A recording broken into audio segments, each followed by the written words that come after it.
talk sports. We are Baltimore. We are Minnesota.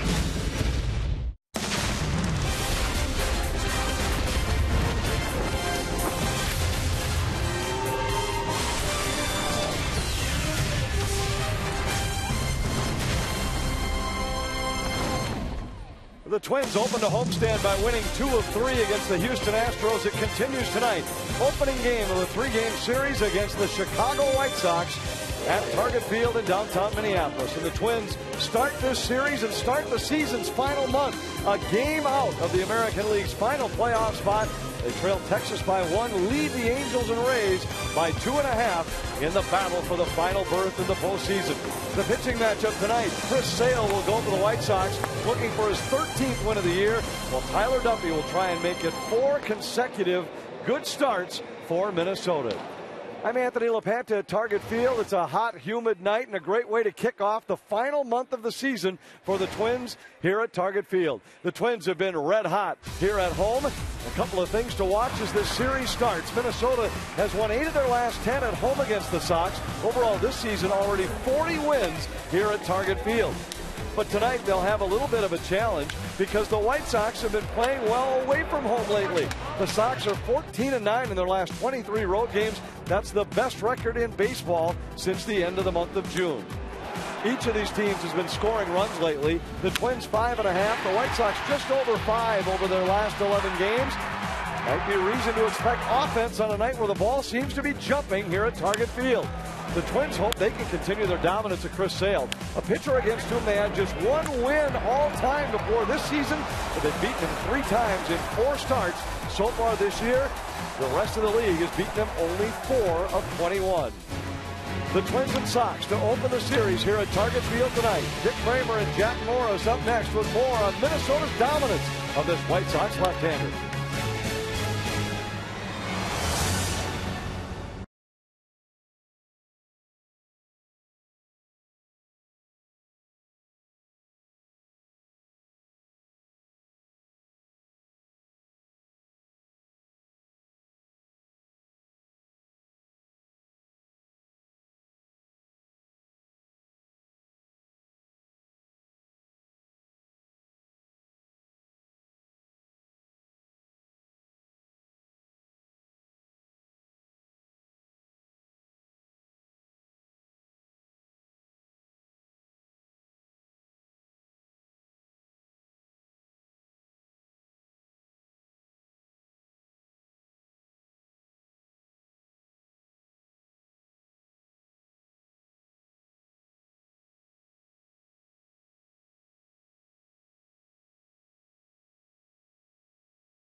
Twins.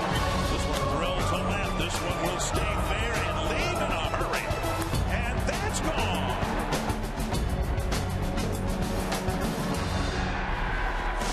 And for the 5th time this year, the Minnesota Twins will take their swings against one of the nastiest left-handers in the game, Chris Sale, as the Twins hope to win another series here at Target Field.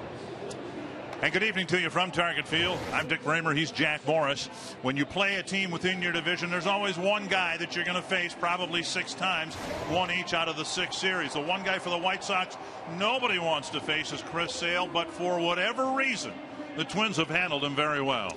I don't know what that reason is, other than the fact that the right-handers seem to be able to put the bat on the ball this year. Chris Sale is one of the nasty guys. He throws from a crazy arm angle. He's almost sidearm. He's 6'7", so it looks like it's coming out of second base. But the Twins have really been patient with him and gotten a lot of balls up in the zone and haven't missed them. I think the combination of those 3 things have really added to their success.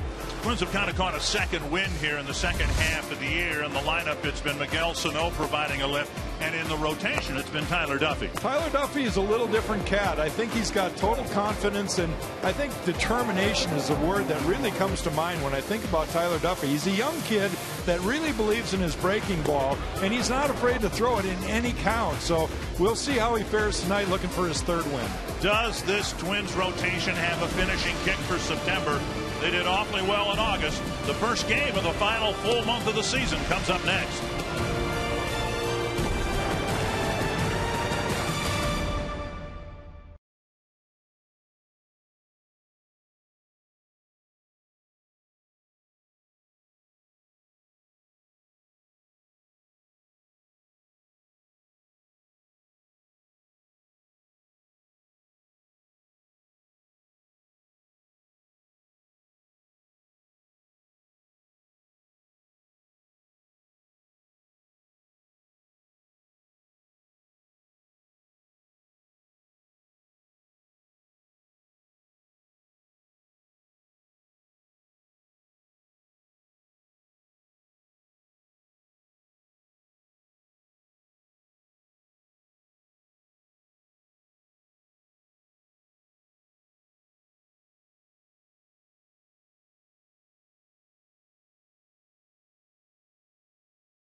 Duffey.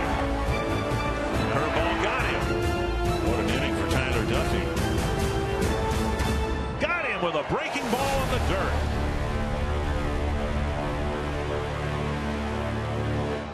Since his first start against the Blue Jays, Tyler Duffey's helped give the starting rotation a shot in the arm. He hopes to do so again here as the Twins begin the final full month of the season.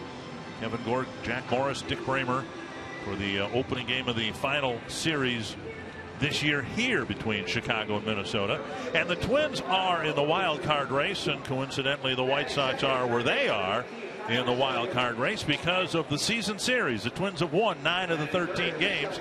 Therefore, the Twins are contending for a wild card spot, and the White Sox are not. Robin Ventura's Menards batting order has Adam Eaton leading off Tyler Saladino will bat second and play third. Jose Abreu, the designated hitter. Melky Cabrera, Avisail Garcia, Adam LaRoche, Alexei Ramirez, Carlos Sanchez, and Tyler Flowers. And the first pitch, a strike to Adam Eaton. Duffy's first appearance against the White Sox. Twins actually haven't played the White Sox for a while. Last series between these two teams came toward the end of June. And Duffy has not faced the Sox, so this is his first appearance against them. And sometimes I think that does go to the pitcher, the advantage. Popped up a foul ball that'll reach the seats. And this is where Duffy's been really good with his breaking ball. It's been a great two-strike pitch for him. And you can see his overall numbers on the year are improving. Yeah, he's making his fifth start, and his go-to pitch is that breaking ball. He likes to throw that in any count. He has good location with his fastball, and he attacks. He's a guy that is not afraid out there. 1-2 to the leadoff man. And it's a breaking ball, and it's lifted right at Byron Buxton in center. One down. Northland Ford defense for the Twins. Eddie Rosario, Byron Buxton, Torrey Hunter, the outfielders. Trevor Plouffe at third. Eduardo Escobar has pretty much taken over daily duties at short. Dozier and Mauer on the right side. Kurt Suzuki back behind the plate. Occasionally, Eduardo Nunez will get a start there. And Danny Santana was added to the roster in September, but we don't expect Santana to see much time, if any, at short. I think the Twins have finally settled on a guy who deserves more playing time because Escobar has been playing very well. It'll be interesting to see if and when Danny Santana plays, where he will play. Because he took ground balls at shortstop today with Gene Glenn, which is something that he did the entire year when he was here. And did not see him taking fly balls in the outfield at all. 1-1 to Tyler Saladino. And he drives one toward left center field, but Rosario glides over, makes the catch, 2 down. For the Twins, some bullpen help. Tonkin, Octor are back up. Fryer, the third catcher. And I think of those 5 guys, Jack, the guy that maybe is in position to help the Twins the most is Kenny Vargas, a switch hitting DH type, pinch hitting type that you give the Twins something they haven't had all year, a threat off the bench to hit a long ball. Especially against right-handed pitching. That way you've got a left-hander that can go up there and maybe hit one in the seats. Flipped foul and a strike. Abreu, the designated hitter tonight. Twins have won 7 of the last 8 games against the White Sox. Lost the first series between these two teams, first week of the season in Chicago. Grounder to third. And Tyler Duffy. Good inning. With a 1-2-3 inning on 9 pitches.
And the Twins, for whatever reason, have scored a lot of runs against Chris Sale. They'll try to do it again tonight with this Menard's batting order.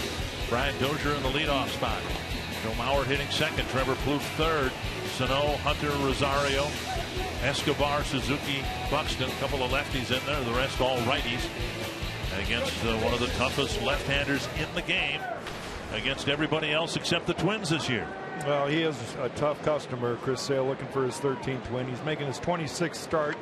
And very good in his last 4. He's 3-0 with a 1.59 ERA. He's got it all. He's got slider. He's got curveball. He's got fastball that can run and sink. And he's also got a very good changeup.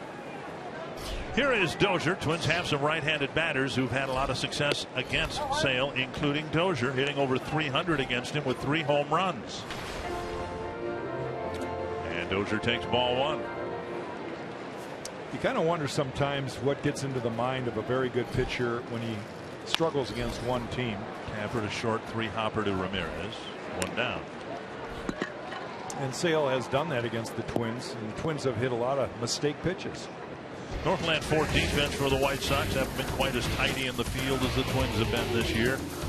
Veteran in left, Melky Cabrera, Adam Eaton in center, Aviseo Garcia in right. Saladino, their new third baseman, pretty good with the glove. Ramirez and Sanchez up the middle. LaRoche, a good fielding first baseman. And Tyler Flowers behind the plate. 1 down, and now here's Mauer hitting second. Twins start the day 1 game behind the Rangers in the wild card race.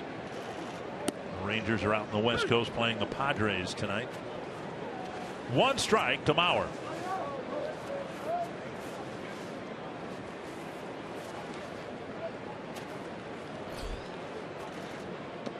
Sale beat the Twins, as we mentioned, the first time he faced him, the first weekend of the regular season in early April. And then the Twins have beaten him 3 straight times.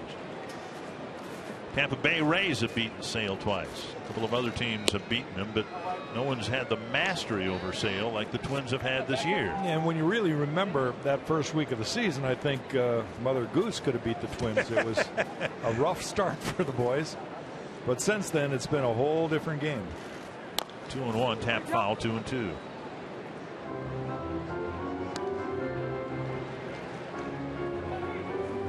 In the last 3 games that Sale has pitched against the Twins, 17 2/3 innings, 16 earned runs. Those are not typical Chris Sale numbers. 2-2, and a breaking ball called third strike. Sale. C.B. Buckner getting with it tonight. Sale clips the corner for out number 2. That broke pretty across the plate. That is a pitcher's pitch right there, painting the bottom away corner. C.B. Buckner with the plate. Lance Barrett, Dan Isanya, and Dale Scott, the base umps. Here's Plouffe. Trevor's hitting over 300 in his career against Sale. Strike 1. He's 10 for 32 coming into tonight's game, hitting .313 against Sale.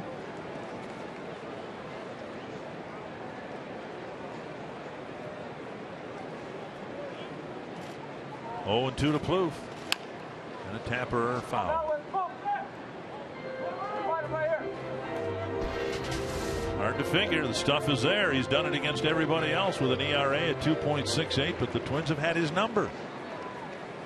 You figure those 16 earned runs, and you take that out of the scenario. Wow. Chris Sale's amongst the league leaders, and maybe even in the hunt for Cy Young. C.B. Buckner getting a lot of volume from the Twins dugout after 2 called third strikes. When we come back, Irvin Santana will join us from the Twins dugout.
won 3 straight series, and they needed the type of performance they got Sunday from Irvin Santana to win the final game of the Houston series.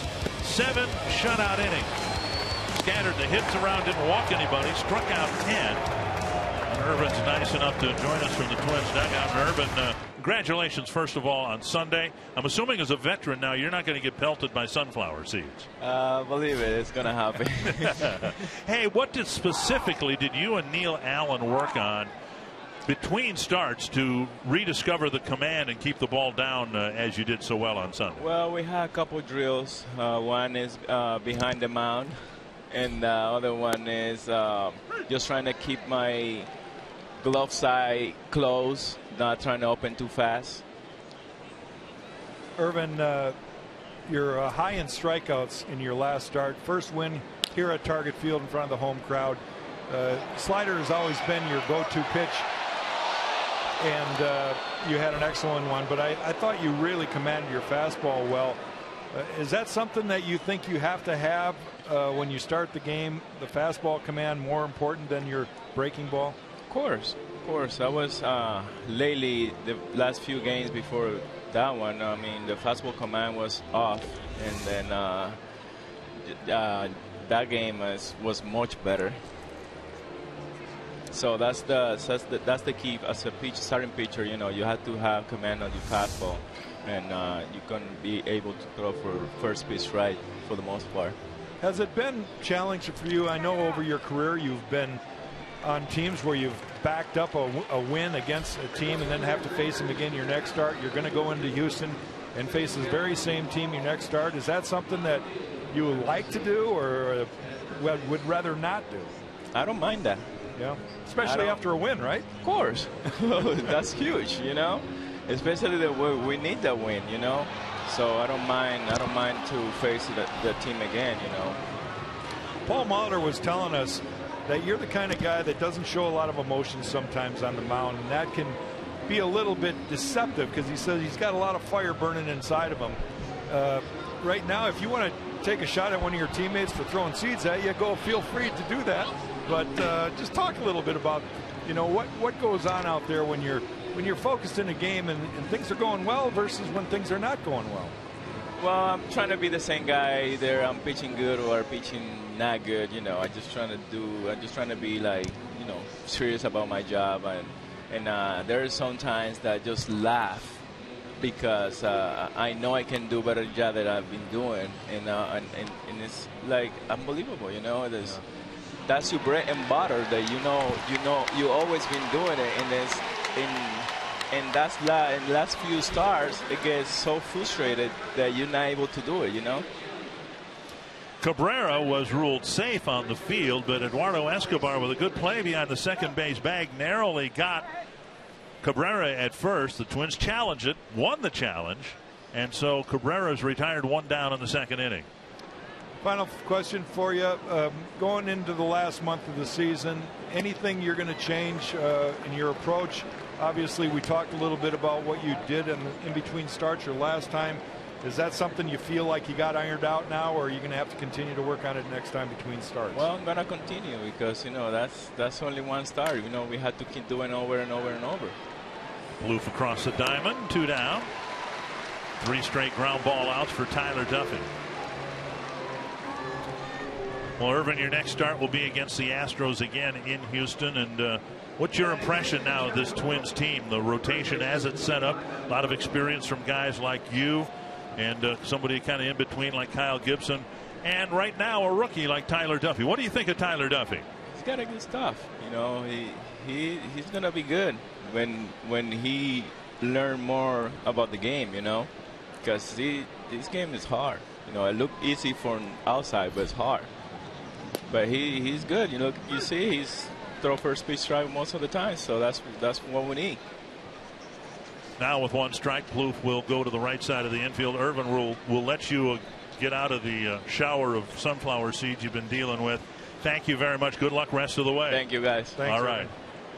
Twins getting a big lift from Santana, hoping that there are many big games like that coming up in September. Now a strike in the outside corner, 0-2 to LaRoche. Well, to finish up on Irvin, I think it's so important for him being the guy that they went and acquired in the offseason, the largest free agent contract the Twins have ever signed. And for him to step up and do what he did, that was great. Tyler Duffy with his first strikeout in a pair of 1, 2, 3 innings. Miguel Sano will lead off the second inning.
We talked to Don Cooper, the pitching coach of the White Sox, about facing the big guy, Miguel Sano of the Twins.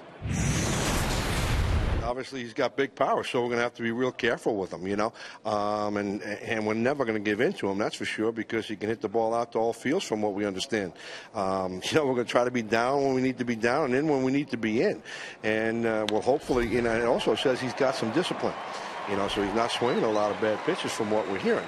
So he's going to be a challenge for us to get him out tonight. Well, guys, he's already a challenge. First pitch, he rockets one into right for a hit, and Roy Smalley made the point during the pregame show. One batter, like Sano, can change the entire lineup for the Minnesota Twins, and he continues to make an impact in a positive way. He goes after this first fastball, and it's a little bit out over the plate, maybe even off the plate, but Sano steady hands and keeps that head still, drives it to right field. The Twins have the first base runner of the game. Now Torrey Hunter. He takes outside, ball one. I think the Twins would love to see more of what they just saw from Sano. Teams are forever pitching him away, and if he can start, because he does, as Don Cooper said, have the power to hit it out to the opposite field. There's a ball lifted deep down the right field line, chased by Garcia, and a foul ball. Not by much. Yeah, you know, the sky's the limit for a guy like Sano, and we've seen glimpses of what he can already bring. You watch this replay, you can see it's definitely a foul ball. But, you know, I think if he's disciplined enough to be able to go to right with those kind of pitches, pitchers are going to make enough mistakes with him. And he is, for the first time in a long time, a presence in the Twins lineup that can leave the ballpark on any mistake pitch. To the backstop, and Sano will go to second. And he goes to second on a wild pitch. Told me today his hamstring is getting better, but it's still not 100%. It looked like he was very gingerly going down to second base.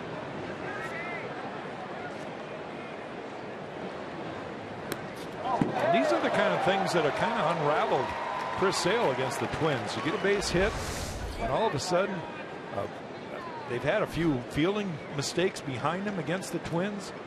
A couple wild pitches. Zipped across the hands at 97.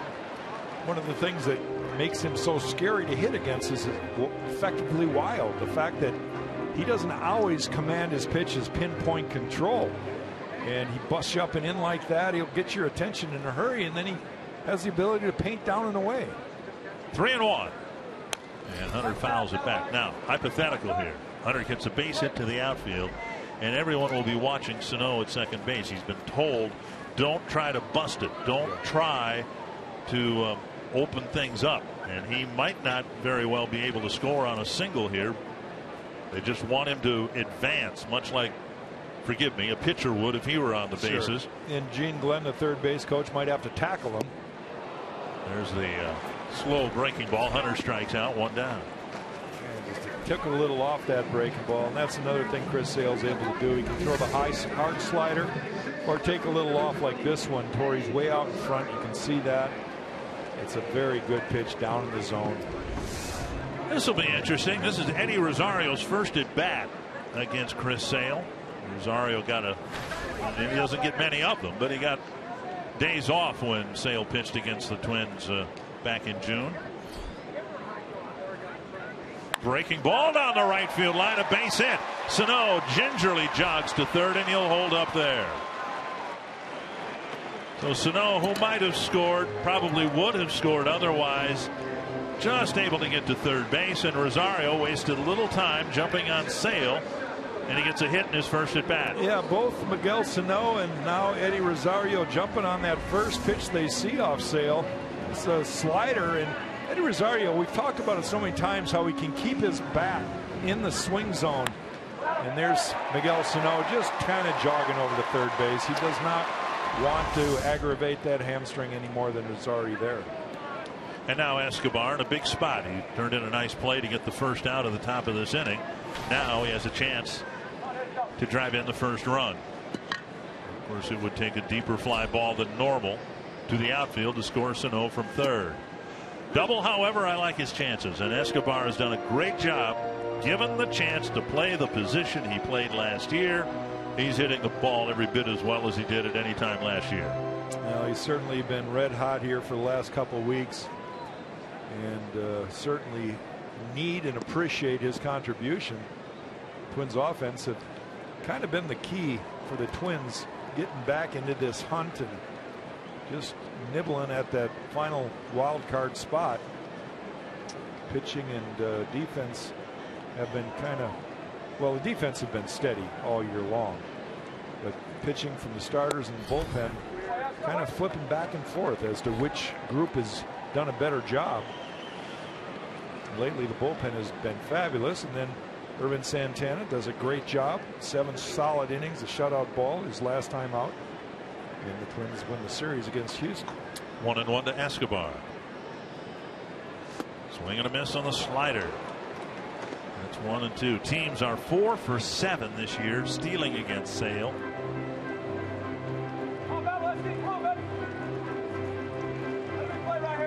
Only 7 stolen bases. That's not a lot. He's got a pretty quick step to home, and being left-handed, you know, it's always an advantage. Nice block by Flowers. 2-2. But again, the Twins are the team putting the pressure on early in this ball game. Flowers doing a nice job of keeping the ball down in front of him, kind of shifting to his left and getting those knees on the ground, using his body. Escobar, of course, a former White Sox player. Toward the hole and through, and Escobar comes through. A base hit. Rosario tries for third, and aggressive base running got Rosario to third. Escobar with a clutch hit, and the Twins jump out early. Well, Eduardo Escobar continuing to swing a hot bat, finds a hole on the left side. Great base running by Eddie Rosario. He sees the ball and all the play developed in front of him. Melky Cabrera not real quick to the ball, and so he just runs right through it. You can see the ball getting by Alexi Ramirez there. Twins on the board first.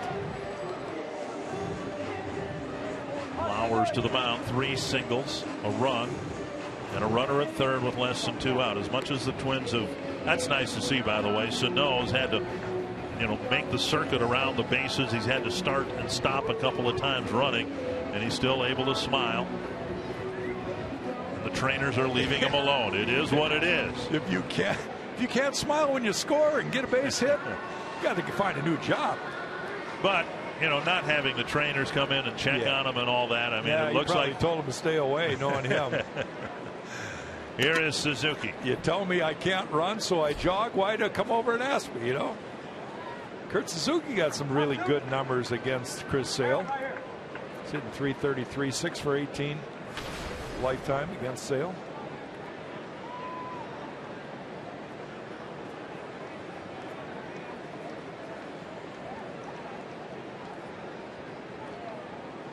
And another check at first. 3 pickoffs for Sale.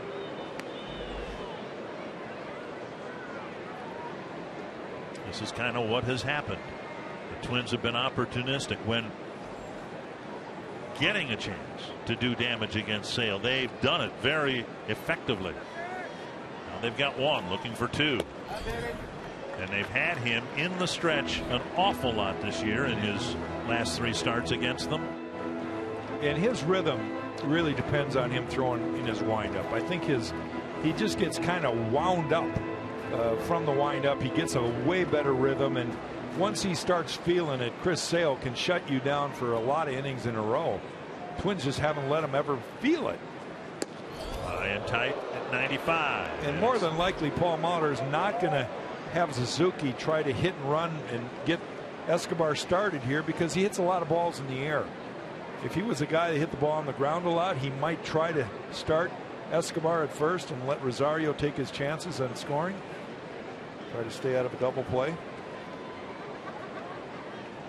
2-0. Down the left field line, down for a hit. 2-0 Twins. 4th hit of the inning. Suzuki cracked his bat, but drove in the 2nd run of the inning. That bat died a hero. Found a hole out there in the outfield, and here comes Don Cooper to talk things over again with Chris Sale. He's faced 5 men here in the 2nd inning and gotten only 1 out, striking out Hunter. Right off the end of the bat there, but you can see how Suzuki's going down to get that ball and just hooks it into left field. Rosario scores easily. And the Twins giving Tyler Duffy a little breathing room here to start this ball game. Last time the Twins played the White Sox, a quick trip to the mound by the White Sox pitching coach. Last time the White Sox played the Twins, it was here, mentioned toward the end of June. In the day game, Twins beat Sale. Rosario didn't play, but Buxton did. And he went 0 for 4 with 4 strikeouts. And nothing was known about it at the time, but he had the injured left thumb, and the Twins put him on the disabled list right after that. And now the thumb is healthy, and Buxton gets another shot. Well, if you're a guy with burning desire the way we hear and kind of feel Byron Buxton is, you're looking forward to this next shot against the same guy that kind of put a little hurting on you your last time. I mean, those are the individual challenges that the really good players look forward to, knowing that, hey, if I can hit Chris Sale and this guy punched me out 4 times, then I'm more than likely going to be able to hit anybody. A high fly to left center field. Retreating is Cabrera. The ball carrying out near the warning track, and 1 runner will advance, the other won't. The ball throw blocked by Sanchez, and Buxton put it in play and hit it about 360 feet to left. Now 1st and 3rd, 2 down for Brian Dozier.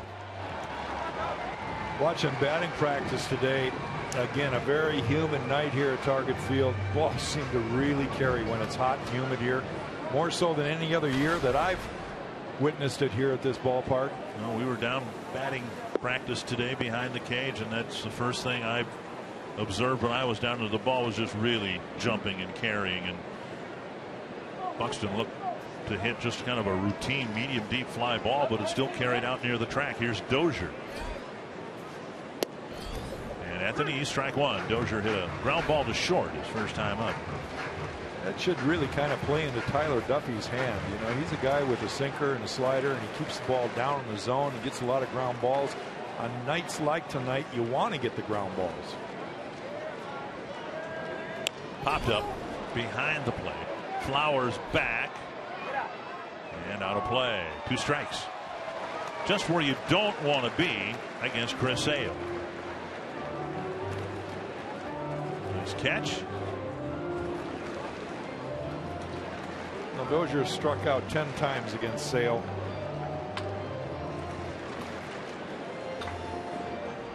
But he's also hit 3 home runs. Yep.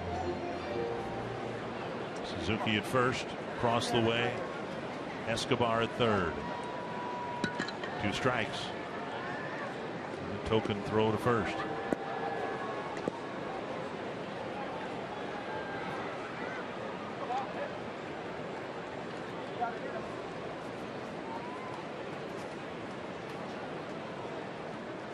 Dozier got a good pitch to hit. It was a breaking ball, but it looked like it was center cut. And he fouled it straight back off the catcher. Just what I saw on that last swing by Brian Dozier, it looked like that ball might have broken a little late and got in just a little bit on Brian. It appeared to me that he was going out to get that outside ball and then come back across the middle of the plate and kind of jammed himself. 1 and 2 to Dozier. Have already made Sale work a lot. Dozier, the 7th batter he's had to face here in the 2nd inning. Lauer hoping for a chance here later this inning. 33 pitches already. Breaking ball. Sale got perhaps some generous calls from C.B. Buckner in the 1st inning. Called 3rd strikes on Mauer and Plouffe. This one broke around the plate. Yep, just exactly right. It stayed off the outside corner.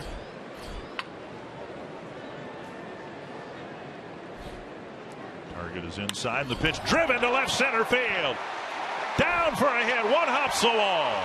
Escobar scores. Suzuki being waved around. And it's a 2-run double for Brian Dozier.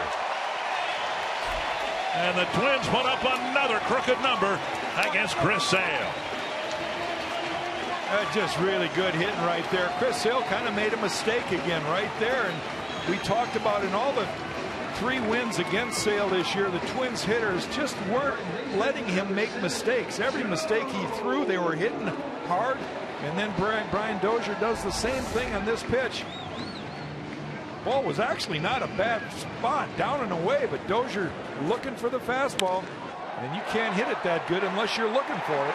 And you could see Sale's reaction. It's like, what do I have to do? The slumped shoulders. I mean, the Twins just seem to have the man's number. Here's Mauer. And that to the backstop. Boxed up, it appeared by Flowers. That might be a pass ball. 5 hits in the inning. The first one a leadoff hit by Sano.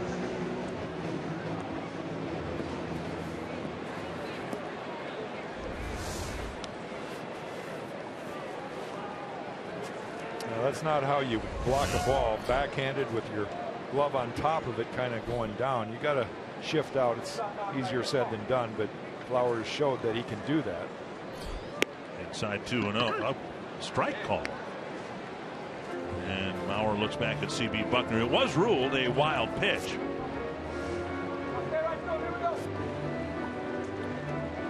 In all honesty, that should be a pass ball. That ball should have been at least. Flowers would say it should have been a pass ball, I suspect. Now 2-1.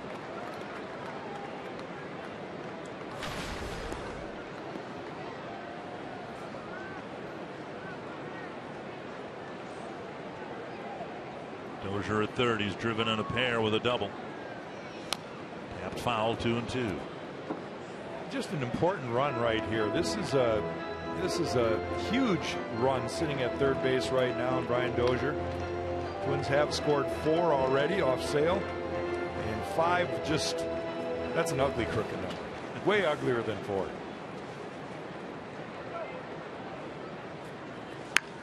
Down the left field line. Mauer waited on the slower breaking ball, 76 miles per hour, an active foul.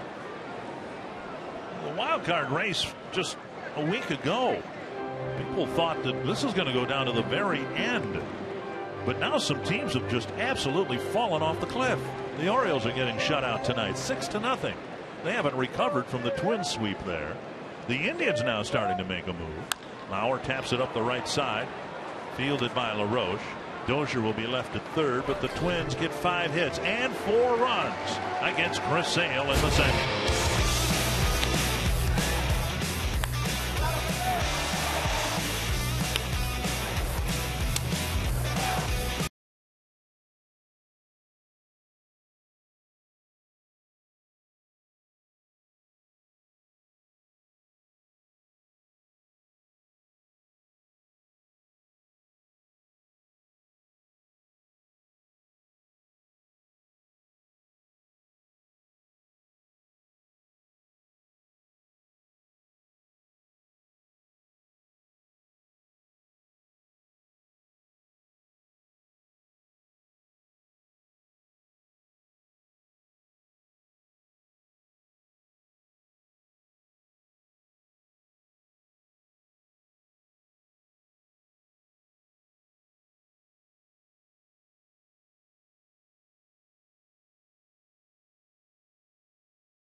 Barney Gellner at the Great Minnesota Get Together with one of the new food items out here. This is from Lulu's Public House in the West End Market. It is a mac and cheese cupcake. So pretty much exactly what you think it is. The mac and cheese is in there, some breadcrumbs, and of course, a dollop of Cheese Whiz. So we try the mac and cheese cupcake.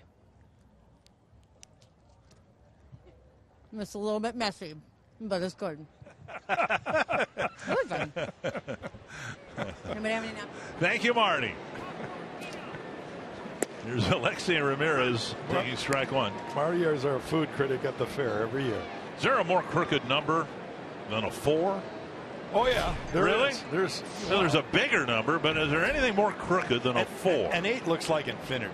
You know? That's true. Just off the outside corner, 1-1. Well, the Twins put up one of those crooked numbers. And like I used to love to tell my teammates, if you want to win, get 10. I've never lost with 10. So 1-1 to Ramirez. Back to the mound. Nice play by Duffy. And he throws him out. 7 up, 7 down for the Twins right hand. 4 of the last 5 outs coming on ground balls from Duffy. It's now time for you to tweet your strongest fan photo. Use hashtag NorthDataStrongFan, and you might just see yourself in an upcoming broadcast brought to you by T-Mobile. 1 down, and now Carlos Sanchez. Sanchez, the latest second base candidate for the White Sox.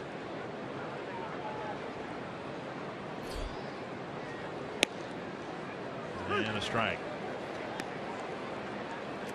White Sox have been encouraged with how he's played in the field. Not so much his bat, getting 253 from this side of the plate, quite a bit less than that from the other side. 1-1.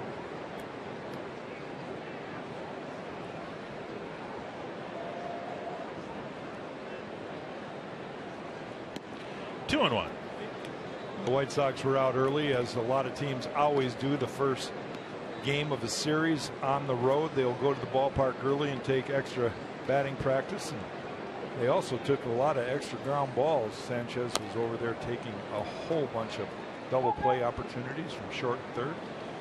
That's one thing, is you look at these two rosters, and both the Twins and White Sox have fallen on hard times, and so you're looking at players to be part of the solution in each case. And of course, we see the Twins players a whole lot more. Sanchez strikes out, and Suzuki has to throw to first. 2 down. But the Twins have their second baseman, and Joe Mauer is going to be at first. And the Twins have their future third baseman in Sano. They've got a congested outfield, an awful lot of athleticism out there, and I don't see that yet from the White Sox.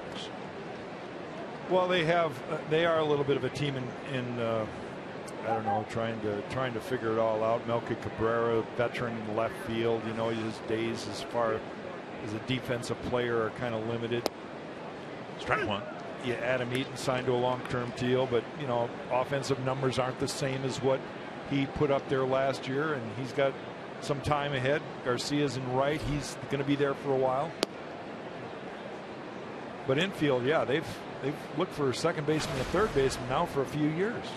Beckham had it for a while, but then his hitting and fielding, not what it once was. Now a utility player for them. Tapper to short. Another good inning. Perfect first trip through the order for Tyler Duffy, and he's done it on just 27 pitches.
to what's next by NorthlandFord.com and your local Northland Ford dealer.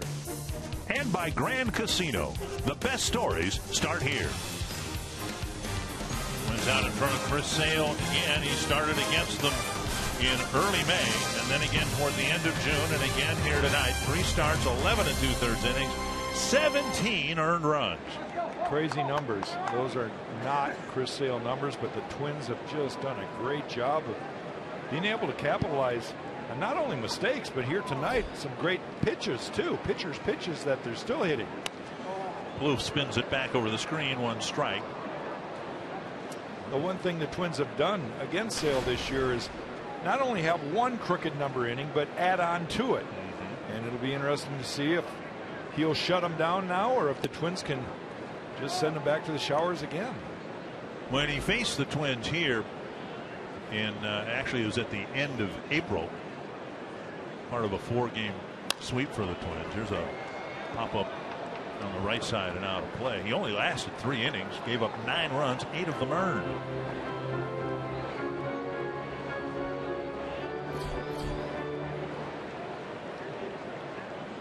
Bloof, Sano, and Hunter here in the 3rd. Bloof swings through the slider, a strikeout, and Sale's 4th so far this afternoon. Brings up Miguel Sano, pretty strong candidate for the American League Rookie of the Month in May based on those numbers. And that just accumulated since August 11th. Well, this is all players, so you know he has really made a presence here in the Twins uniform, and Twins fans heard a lot about this young man, and now they're seeing it for real, and nobody's disappointed. Sano started the 5-hit barrage in the 4-run 2nd inning. Off the plate, 1-1.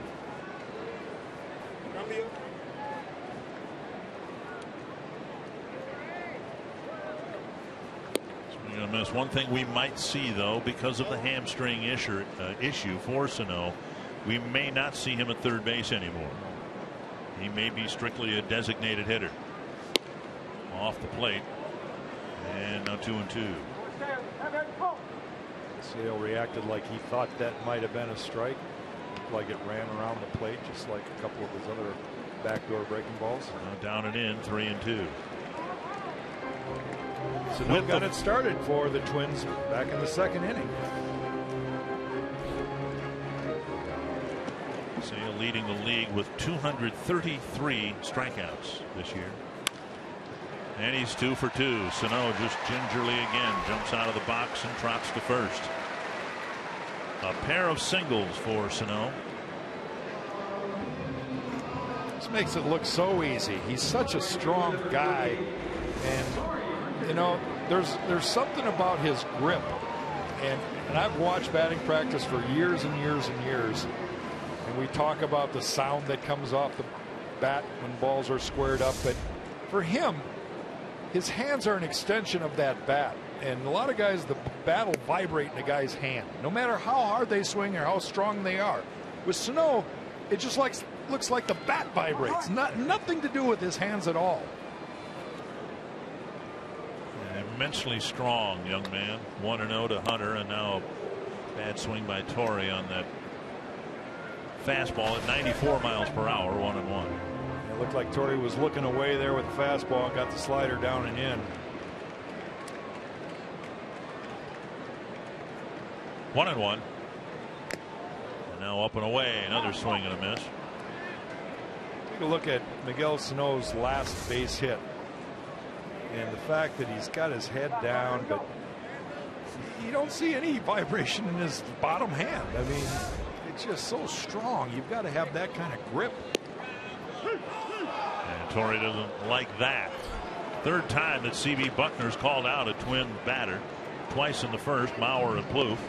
And now Hunter, who went down swinging in the 2nd, is called out in the 3rd. Well, somehow Chris Sale seems to be able to add up the strikeouts in all his outings. That was a bad call. Yeah, the ball looked like it did go around the plate, and Torre had a reason to be a little bit upset with that. It makes it tough. I mean, when you got a guy as tough as Sale can be, and you give him pitches like that. Down and away, ball 1 to Rosario. Whacked the first pitch he saw. in the second inning, pulling a hit into right. The only consolation is you hope that C.B. Buckner is fair for both sides, and he'll open up the plate a little bit for Tyler Duffy also. And now off the plate, 2-0. Paul Molitor, and talking about Rosario, saying, you know, he's helped the team win in a lot of different areas. Outfield defense, throwing from the outfield, hitting, base running was a key thing he mentioned. This one tapped foul as Rosario taps it to his manager. But he said he believes, Molitor believes, that there is a higher level for Rosario. What the Twins have seen this year has been very good for a rookie. But I think Paul thinks that there's another plateau that can be reached by Rosario. We've seen him swing and miss. We've seen him chase pitches. Pitches like that last one. You know, maybe with experience he'll be able to read that quicker. And think about it. He's fluttered around 270, 280 all year. If he can jump up to 300 and start being there, we're talking about a guy over a long time could be Hall of Fame kind of guy. How do you take that pitch? 2-2. Looked like it was just low. May have been in the dirt. 3-2.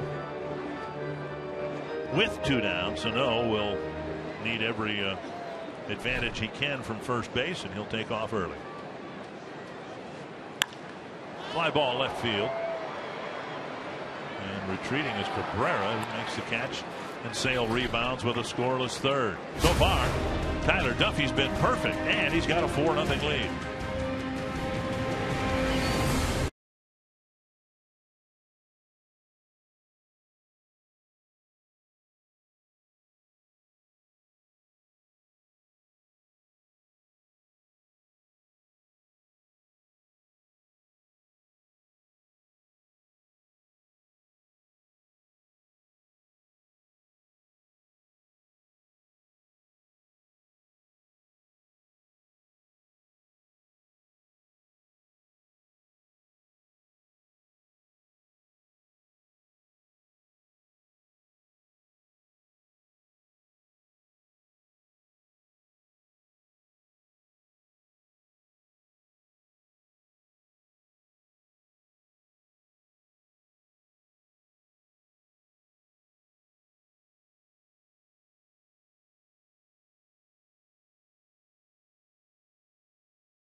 Check out the Sanford Health injury report. And Alex Gordon is back after having a serious groin injury out near the left field fence. And the Royals did just fine while he was gone, 30-17. But now an additional threat for the Royals. They've got a couple of players, Alex Rios and Kelvin Herrera, who came down with chicken pox. And they're going to be gone for a couple of weeks. And of course, chicken pox is highly contagious. Yeah. So they're going to be around the rest of the troops for a while. It's going to be an issue, perhaps. Here is Adam Eaton taking ball 1 from Duffy. And now ball 2. Meanwhile, here at Target Field, Tyler Duffy has just been outstanding. Keeping the ball down the zone, working ahead. Very good pitch count. Off the middle. And Escobar can't flag that one down. And it's a leadoff single for Eaton. Just a ground ball up the middle, right over the second base bag.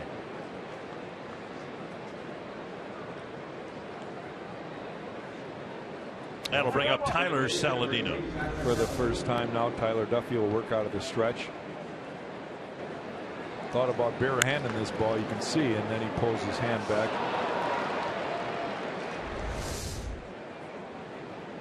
And now Saladino hit a fly ball to left his first time up.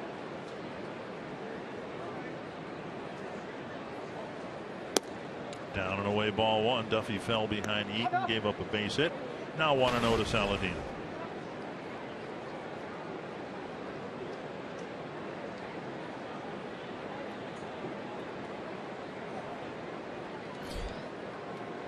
Duffy's got 3 ground ball double plays in his 4 prior starts. Might get one here. Escobar to the bag. 2-0. Helping himself out by keeping the ball on the ground. Ball's hit hard right at Eduardo Escobar, and Escobar keeps it himself. 2 down. Twins take on the Tigers in the middle of this month at Target Field, 14th through the 16th. Tuesday features the U.S. Bank Value Pack. You can purchase a U.S. Bank Home Run Porch View ticket and receive a free Schweigert hot dog and Pepsi. Wednesday is Student Day, presented by Rasmussen College. Standing room tickets just $5 for students, and they include a free ride on Metro Transit. Call 800-33-TWINS. Visit twinsbaseball.com for tickets. Saw that last pitch from Duffy. Took a little off the breaking ball there and had Abreu out front, so he just took the pitch. And he paints the outside corner with a fastball. You see Abreu just kind of frustrated. He had to fight that off a little bit. Just some really quality pitches from Tyler Duffy here early in the going. 1-1 to Abreu.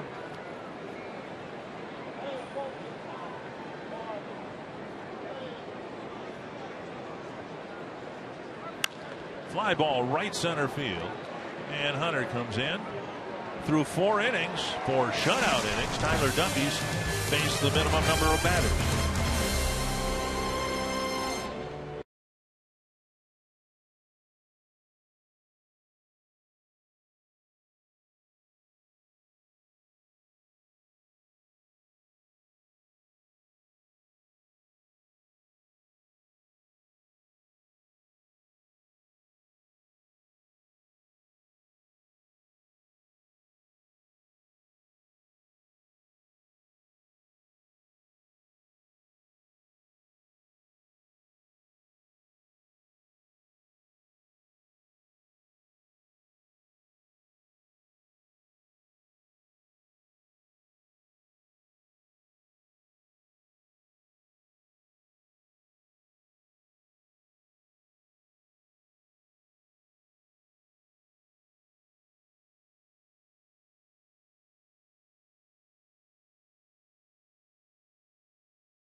This moment.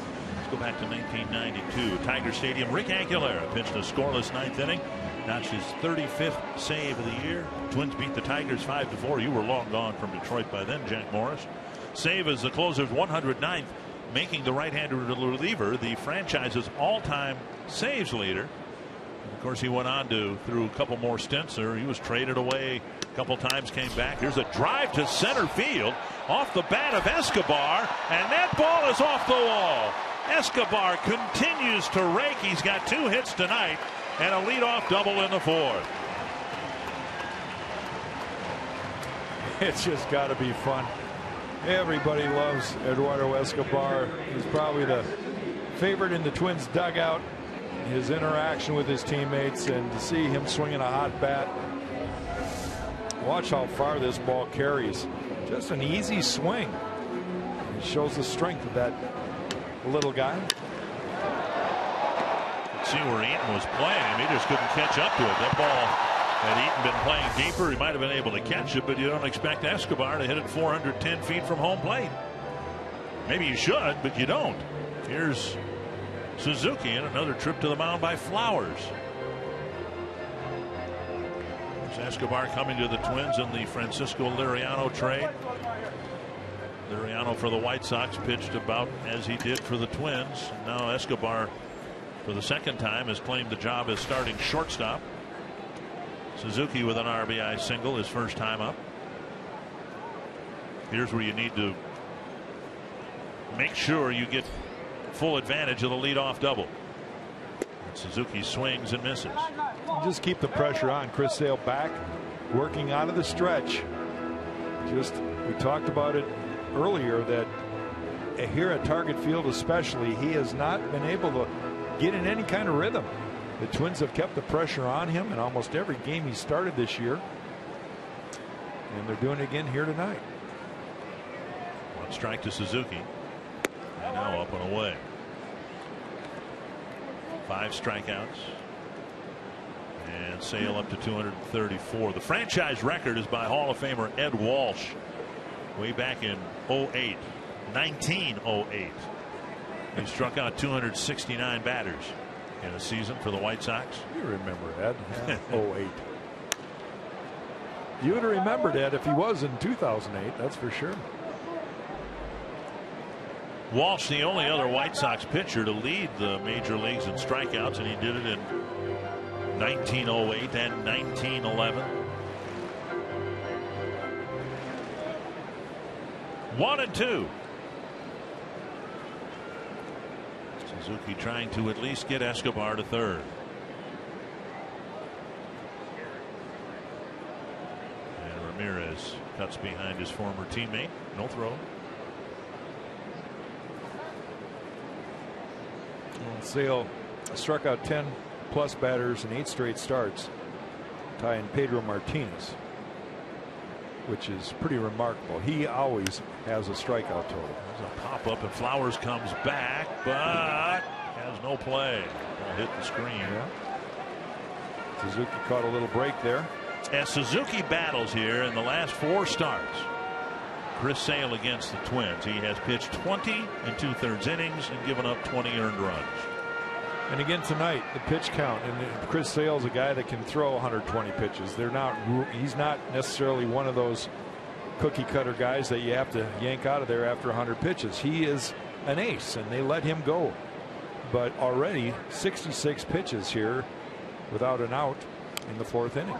And Suzuki on the breaking ball gets a piece. Suzuki right about in his at bat where Dozier was in his 2nd inning at bat. Sale had a couple strikes on him, was ahead of Dozier, and then Dozier cracked a 2-run double on a fastball that doubled the Twins' lead. 1-2 again to Suzuki.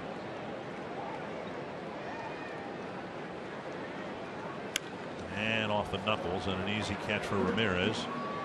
1 down. With 1 away, a runner at second. The runner's Eduardo Escobar. For more, let's go to Kevin Gordon. Let's find out 3 things about Mr. Escobar from one of his good friends, the man that just popped up to the infield, Kurt Suzuki. First off, Suzuki said, don't be fooled by his size. This guy can eat everything in pregame. He gets in there and mows it all down like a garbage disposal. He takes it all in. Second thing he said is he's the butt end of everybody's jokes, but he likes it that way. When Escobar gets to the clubhouse, the first thing he does is circle around and set the bait with a handful of players and then wait for the rebuttals. The last thing he said is he's a great dancer, but he also likes to show off. He knows where the cameras are. When he's in the dugout, he's playing to the camera, guys. That sounds like a teammate right there. Thank you, Kevin. 1 strike to Byron Buxton. Buxton hit a deep fly ball to left his first time up, advanced a runner from 2nd to 3rd.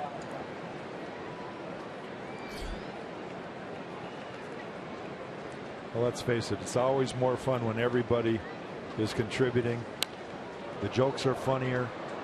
You get to the ballpark earlier, the food tastes better, everything's better, and the Twins are going through a very, very fun streak right now.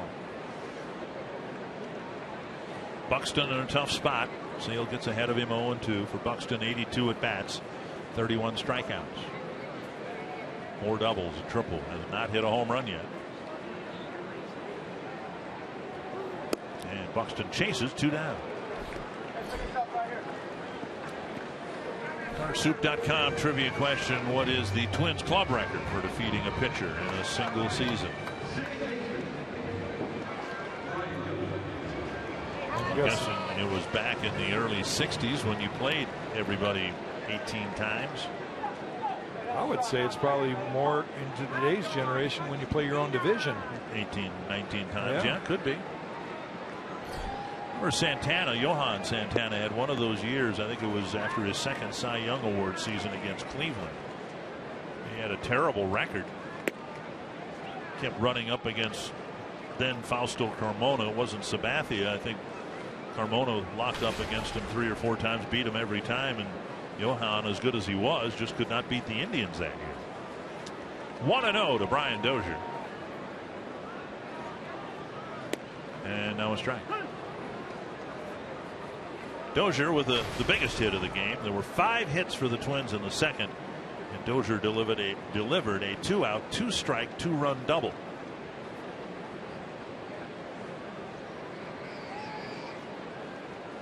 Off the plate, 2-1.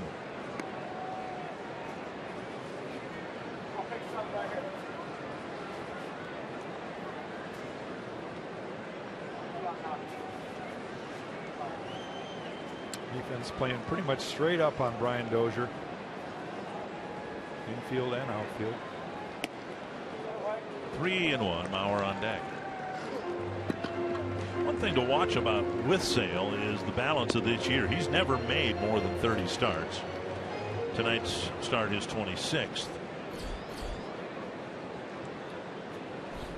Well, we talked about it. You take a look at Chris Sale, and we've said this for years. There's a strike. Dozier ready to unbuckle and go to first. 3-2. Physically, he looks like a guy that could break down on any pitch. But I've determined that he has no muscle mass. It's all ligaments and tendons. And they just get bigger than everybody else. He's very, very flexible and durable. Full count to Dozier. And a foul. That's why Dozier wears a ankle guard, but I don't think it got him in the ankle. Got him up higher on the leg.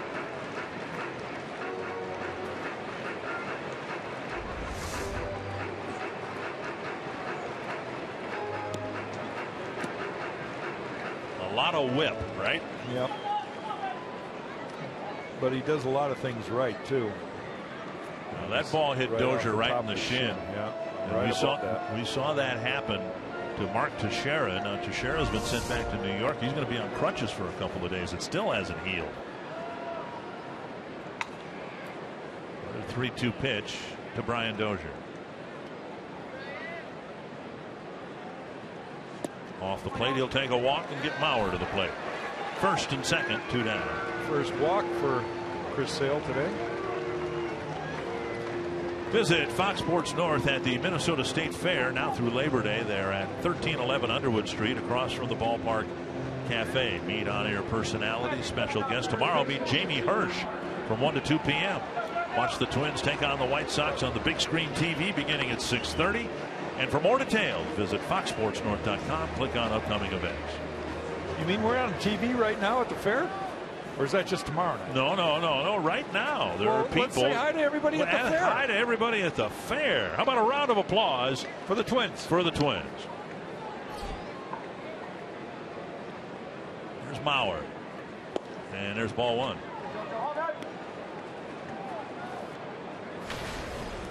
Twins so far in the games here at Target Field have outscored the White Sox 56-17.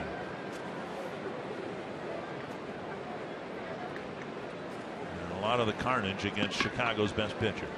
Mauer off the glove of Sale, and he's got time to make the flip. Mauer's retired, and the Twins strand 2. On to the 5th. It's 4-0.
Mountain Dew fans of the game, fans of all ages, here on a steamy night at Target Field. The Twins have jumped in front of Chris Sale 4-0. Hoping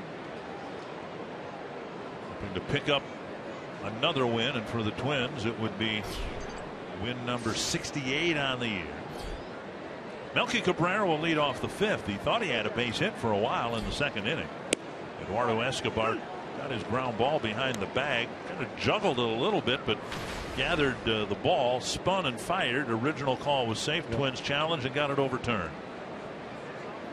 1 strike. And now a dribbler foul, 2 strikes. Tyler Duffy just really pounding the strike zone with a variety of pitches. He's able to get ahead of all the hitters, and that's really worked well for him tonight. He's only allowed the 1 base runner. That was a leadoff hit last inning by Adam Eaton. Down in the dirt. 1-2. And that was erased by a double play. So he's faced the minimum as he starts the 5th inning. You can see Garcia, the on deck hitter, almost behind home plate.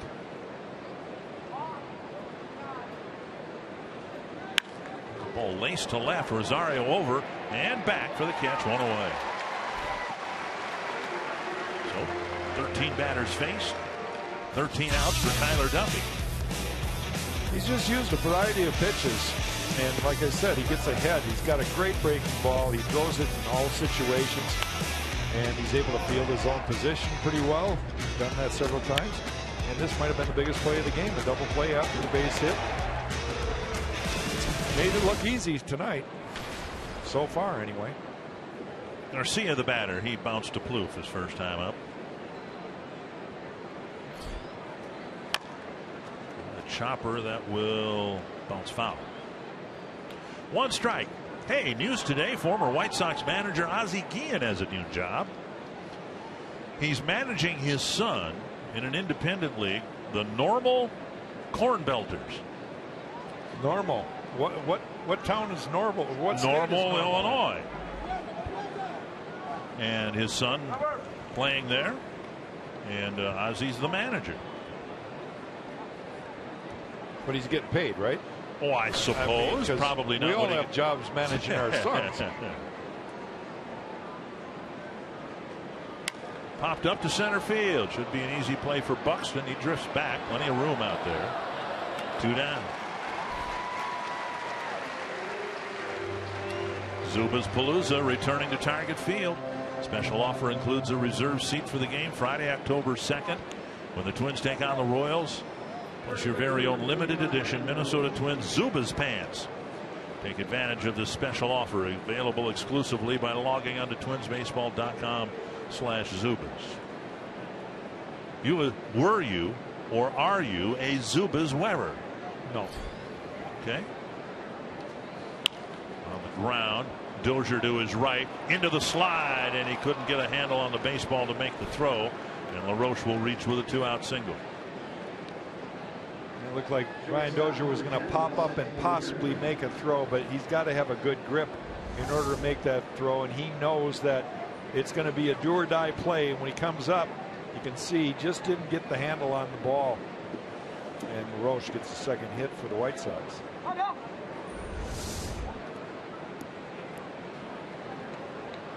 And now Alexei Ramirez hit a comebacker to Duffy his first time up.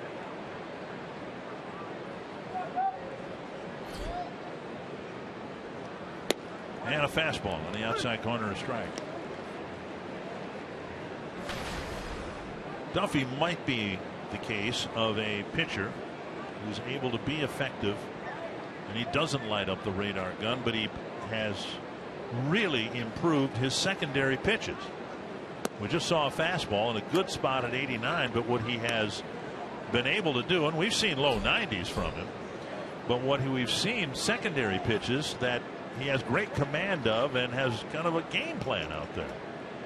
Well, all I can say is he just makes me glow inside with excitement, and because so many times all we care about when we're talking youth baseball and guys that we're going to sign into pro ball is light up that gun and we'll make you a pitcher. Well, what about the guys that are already a pitcher that know how to miss bats, change speeds, eye levels, and a variety of pitches. That's what Tyler Duffey is. But look at the focus this kid has. He's got determination.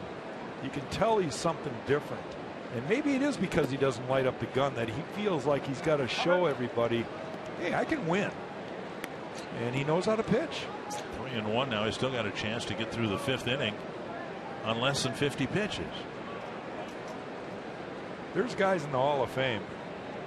Greg Maddox, probably the best example of the modern era, that are there because they knew how to pitch, not light up radar guns.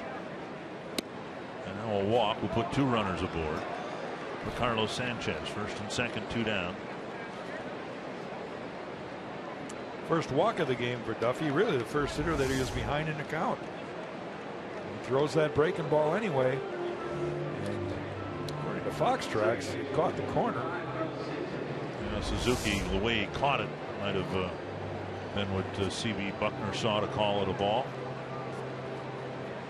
Suzuki kind of lunged for it with a little added break at the end. And now here's Sanchez, who struck out his first time up. For Duffey now, 25 2/3 innings and a dozen walks. Gotta keep this a 4-0 ball game. The White Sox have a threat with 2 down, and they're strike 1. This is where Duffey's been good this year. He's given up a fair amount of hits. In fact, in his last start, or 2 starts ago, he gave up 10 hits. But he's able to work around difficult times and get the ground ball, get the strikeout. Flying open a little bit there. He's probably trying to overthrow a little bit too much. And now 50 pitches, still trying to get his 15th out.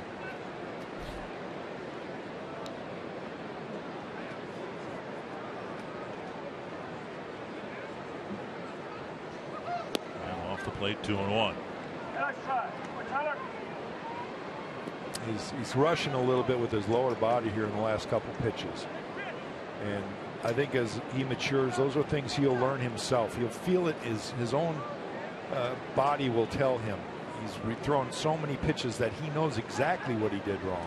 And missing inside. Now 3-1. And if Sanchez reaches, Flowers represents the tying run.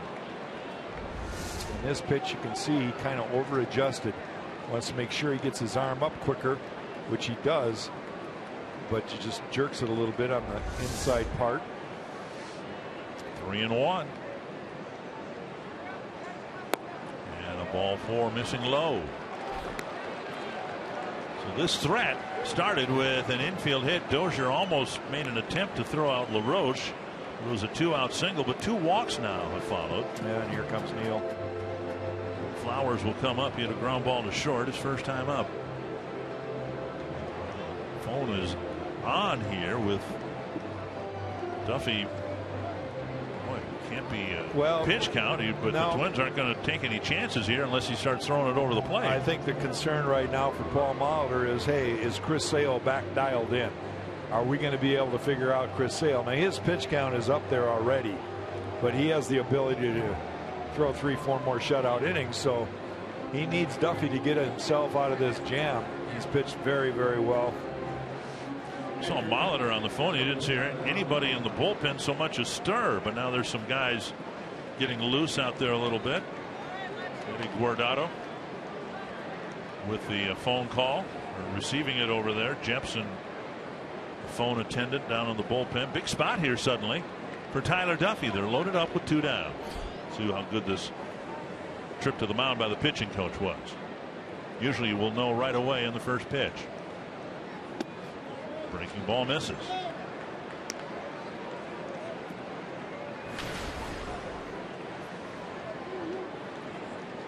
And this is what experience can do. I mean, here's a guy just on cruise control through 4 innings, and then a hit and a couple walks, and now it looks like he's really struggling with his command. And as he matures, these are the things that he won't need the pitching coach to come out. He won't need his catcher to come out. Neil Kotz is warming, former White Sox himself. He's warming up now. 2-0. And Anthony's 2-1. He had to throw a strike there. Flowers was going to take until he did. Well, this pitch may be a little bit of a a favor from C.B. Buckner. The ball was on the bottom of the strike zone. Can't blame Flowers for taking the pitch.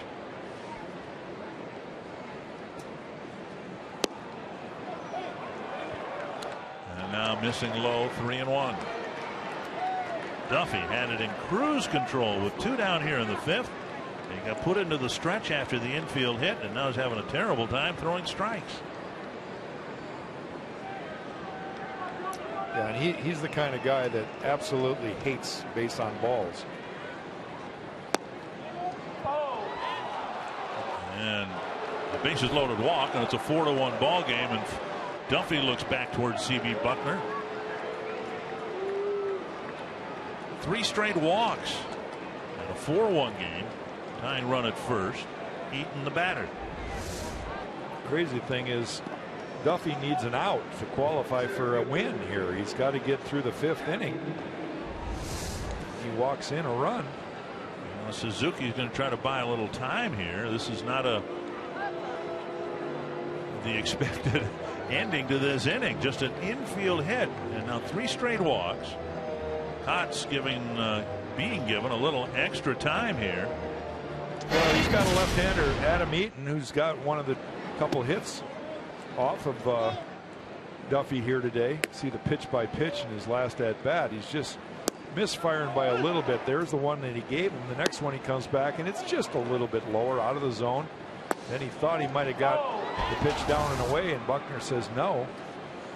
So he walks in a run. This probably will be the last guy this inning. If he doesn't get Eaton out, Tyler Duffy's night will probably be through. Strike called, and that should help. But now I've noticed through the Flowers plate appearance and now here too, he has the option of going back to the windup, and it's tough because the runners of course get bigger leads that way, but nevertheless here from the stretch. A lot of times a pitcher will get into a better rhythm after pitching for a while. He's been pitching to what, 1, 2, 3, 4 guys now from, or 3 guys. This is his 4th from the stretch. So you feel like you're kind of into a rhythm there out of the stretch. Why go back to the windup? 1-1. Ground ball right side and through, a base hit. Ramirez will score. Sanchez behind him, and the throw going toward third base, and it's very suddenly 4-3. Just a roller to the right side. Yeah, it's unfortunate, but he made his own bed there by walking 3 guys in a row. Paul Molitor really doesn't have a choice right now. He's coming out to get him. Who would have thought after Garcia's fly ball to center field, second out of the inning, that Duffy, who had faced the minimum number of batters to that point, would be unable to finish the 5th inning. And Duffy sure will stew about this one, maybe lose a little sleep over this one. Twins still in front, but the White Sox have the tying run at second and 2 down.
Filled with playoff implications. The Yankees and the Yankees, or the Rays rather, followed by the National League wildcard leading Pirates battling the Central leading Cardinals. Coverage begins 11:30 Central on Fox Sports 1, streaming live on Fox Sports Go. And Neil Kotz, former White Sox relief pitcher, helped them win a World Series 10 years ago, comes in to try to get suddenly an awfully big out here in the 5th. Well, Kotz has faced a lot of his former teammates, but not this particular hitter. Tyler Saladino 0 for 2. Tying run at second. Tyler Flowers doesn't run well. And a first pitch strike. Twins have gotten great return on their investment importing Jepson from the right side, Kotz from the left side. Oh, very big at bat right here for Kotz. And now missing 1-1. Man. Would you use the word erratic for the strike zone here tonight? Well, I guess that's one of the words I'd use. On television, in a family-oriented broadcast. Erratic is appropriate. Check swing 2-1. This is such a big man because of who's on deck. Yeah. Saladino's 0 for 2. Abreu is on deck, and if he reaches, either the game's tied or the base is loaded. And Kotz hoping to make sure that the Twins face Abreu leading off the 6th inning. 2-1. 3-1, and now Kotz can't find the strike zone. He's been up in the strike zone with his fastball. Usually is an indication that his lower body's going too fast and he's not letting his upper body catch up.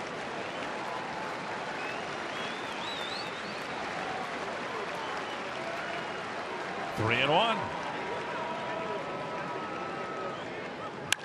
Drilled to center. Buxton is there. And the Twins wobble their way through the bottom or top of the 5th inning. And now cling to just a 1-run lead.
State Lottery Winner Circle 100 scratch-off tickets. Very deserving sisters here. First of all, the sign spectacular. 80 and 81 for Betty and Athea up from Faribault, Minnesota. And I got to tell you, Betty and Athea, I love the face paint. I'm used to seeing that on the little girls. You guys are going throwback tonight with that face paint. Your first time to Target Field. What do you love about this place? I love that we're ahead. Well, barely now, right? We got to get some more runs. Yeah. I know we'll pull it out. And what do you love about Jack Morris, Game 7 hero from 1991? I love listening to him. I like his voice. I like his critiquing that he does when the game is on. Enjoy him very much. And now you're getting circled by that Game 7 hero tonight, and you're getting 100 scratch-off tickets from the Minnesota State Lottery. 161 years of experience, Jack. They know what they're talking about. Oh, geez. Now I owe her some money, too. Here's Trevor Plouffe leading off the 5th inning for the Twins. Now the Twins leading Sale by just 1 run. Plouffe has struck out twice. 1 strike. And now a ball, 1-1. The Twins have been able to add on to Chris Sale, and they're desperately going to need to do that here tonight. He is his pitch count is certainly way up for the number of innings that he's pitched, but you don't want this guy to get into a groove and get through 2-3 innings quickly. Trevor thought that pitch was outside, called a strike, went for a bit of a stroll. 1-2.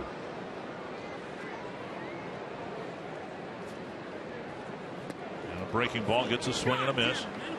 3rd time. And now Trevor has some words for Buckner, and Buckner takes his mask off. I just can't stand this. It drives me insane to see an umpire yell at a hitter who might question a pitch.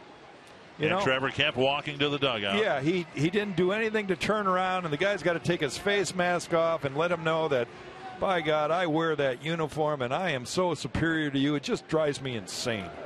Pitch 3 is the one in question, and now Sano swings and misses, and it was well off the plate. And again, the word we will collectively use is erratic regarding the strike zone tonight. 1 strike to Sano, 2 singles.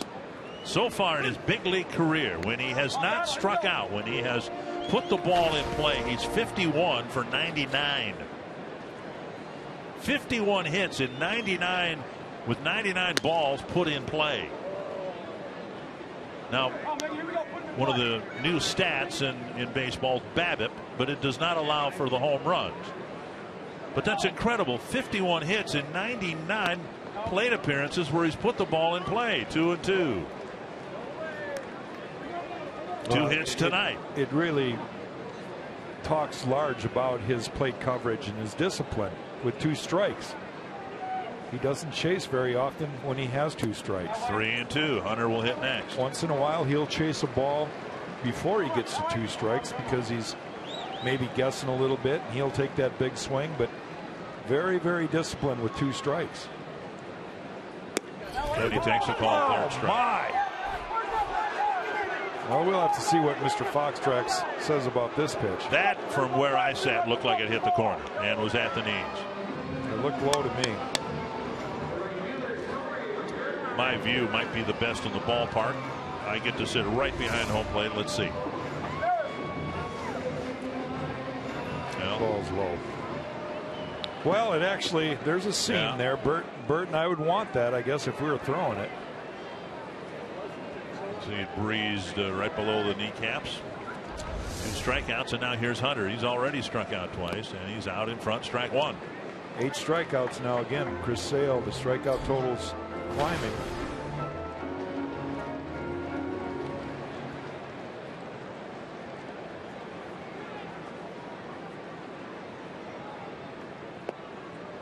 Torres just not looking good on the off-speed stuff from Sale. Well, especially the slider down and in. He's been swinging over the top of it. And that's a pitch that Sale goes to with Torre. We'll see if he comes right back again. Now he's going to throw the fastball in. Popped up down the right field line. It'll reach the seats. Still 2 strikes. It's going to be up to the Twins bullpen tonight to try to keep this game in check. Chris Sale, you give a good pitcher a chance again, and they'll show you they have a different gear. And he especially is one of those guys. In previous games here, the Twins have added on, and he really never had a chance to come back and win a game. This one, he has a chance. Pulled foul. Sad thing is here, Tyler Duffy, who walked 3 men in a row, sandwiched between a couple of hits, allowed the White Sox to get back into the game. It's crazy because he leaves with 3 earned runs, only 3 hits allowed, but he walked 3. That's what really is going to give him a sleepless night tonight. Torrey checked his swing. And now C.B. Buckner asked the ball boy hurriedly to bring some new baseballs out. Look at that. Yeah, that ball's a strike. Again, erratic. Erratic might be a very good word. 1-2. You've had games you pitched many times, I'm sure, with an umpire who was pretty much all over the place, and you didn't know where the strike zone was. Now that looked like it was a strike as well. Pitch 6 was just apparently off the plate. And then Torrey swings at the next one. And Sale strikes out the side in the 5th. It's a 1-run game as we go to the 6th.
By Toyota.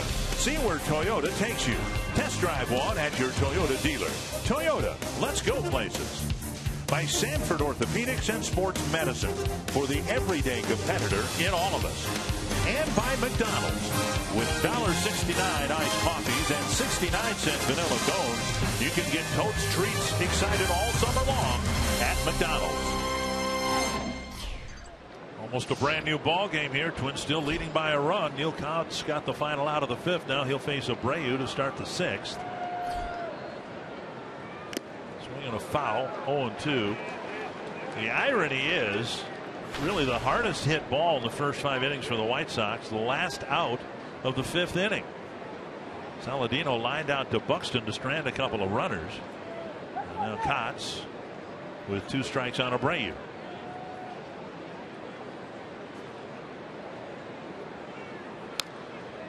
Came down and in and got a foul ball. And the Twins have some reinforcements in the bullpen. Couple of right-handers. A.J. Ochter, Michael Tonkin back with the ball club. Now Casey Fiend warming up. He's got a great start Sunday from Irvin Santana. Sure looked like they were going to get one from Tyler Duffy, but he was unable to get the 15th out. And now this one chipped down the right field line. Long run for Hunter, and that's a fair ball and bounces into the seats for a double. The tying run at second with nobody out quickly here in the 6th. It's crazy how the game can change. There was a good pitch that was fought off. The ball typically is going to be in the seats. You can see the body language of Jose Abreu there. He just figured that's an out. And Torrey was playing well over to right center, so he had a long run to get to that ball, and it just stays fair. He's got a leadoff double in the 4th and couldn't work Escobar around to score. See what the White Sox do with their leadoff double. Coutts delivers strike 1. Cabrera showing bunt. Cabrera hit a bouncer up the middle. Escobar turned in a nice play to throw him out, and then a liner to left field caught by Rosario.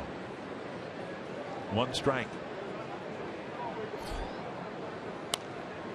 Now 2 strikes. Coutts has seemed to have found his rhythm a little bit. He came out rushing the ball a little bit the last half inning and finally retired Saladino with that line drive to center field. Kotz surprisingly is a strikeout pitcher. He's averaged a strikeout per inning pitch this year. He could use one here.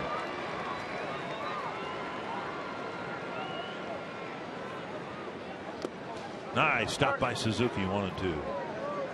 I say surprisingly because Kotz doesn't light up the radar gun either, but he's got something there that can strike out a batter.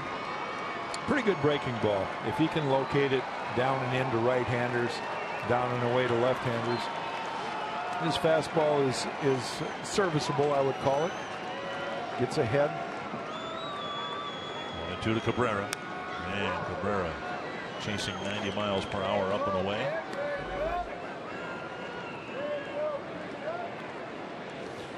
Hitting nearly 300 as a left-handed batter, only 233 as a right-handed batter. Might be the last man Kotz faces here. 1-2. Protecting the plate, he got a piece.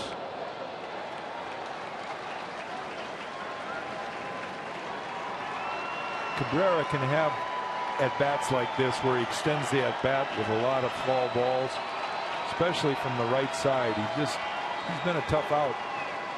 Hard guy to strike out. 1-2. Red Sox have the tying run at second. Nobody out here in the 6th.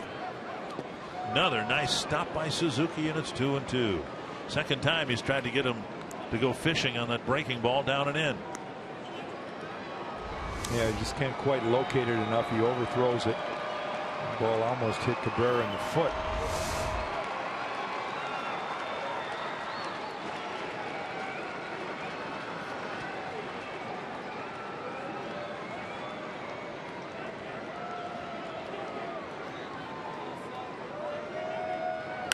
Popped up short right field, and Hunter comes in. Abreu won't be able to advance. One down. That's as good as a strikeout.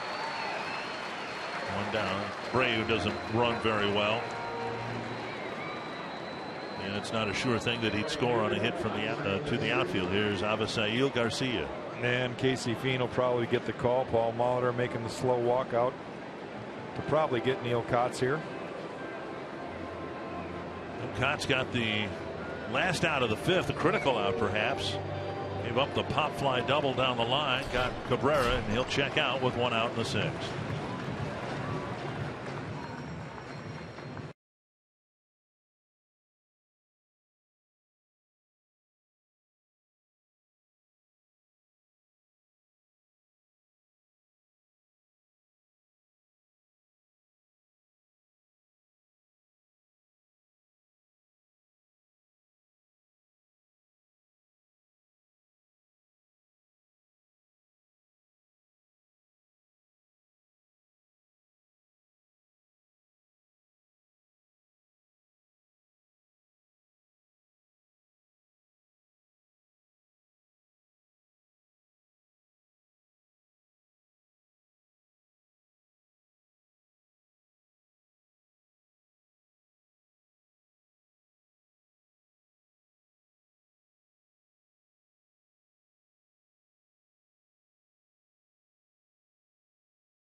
Right now for Casey Fien, who has pitched extremely well in his last 18 appearances. You see the numbers for him. Very good ERA, but just good to see him throwing strikes again, throwing with confidence, coming and packing the strike zone. Important at bat here with a guy that can swing the bat out of Avisail Garcia. 1 for 4 against Fien. Casey struck him out a couple of times. Coming into the ball game for the 50th time. Well, Casey not getting any save opportunities, so that holds is kind of important for him, and that's the role that he's going to be asked to be in right now. Paul Molitor trying to piece this inning together with his bullpen. Abreu still at second after his bloop double. Garcia came into this game hitting nearly 400 against the Twins this year. He takes up high, ball one.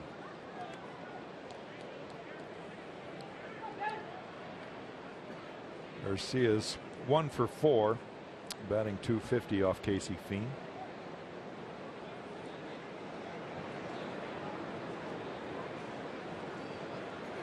Swing and a miss.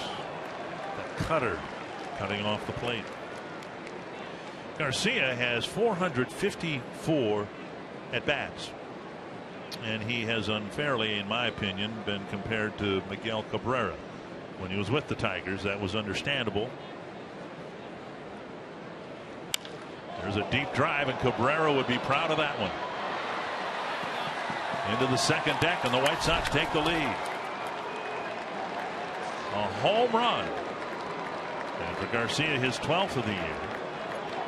And it is 5-4. Well,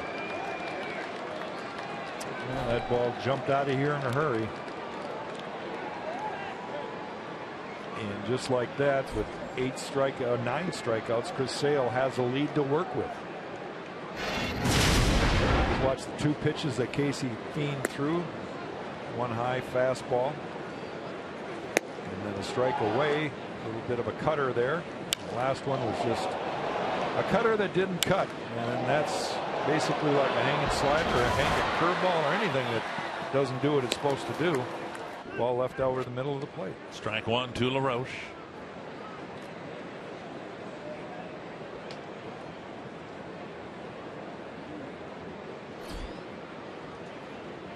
And now strike 2.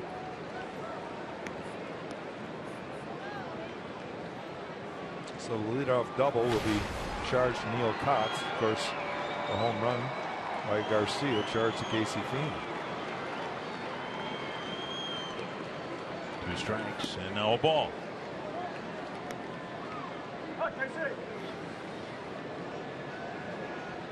LaRoche singled with 2 outs in the 5th. Dozier made a nice catch, couldn't pull the trigger on a throw, and it was an infield hit.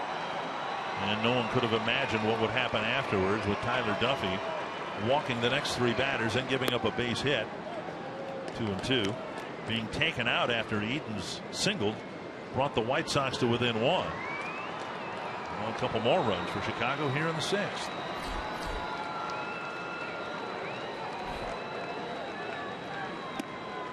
Three and 2.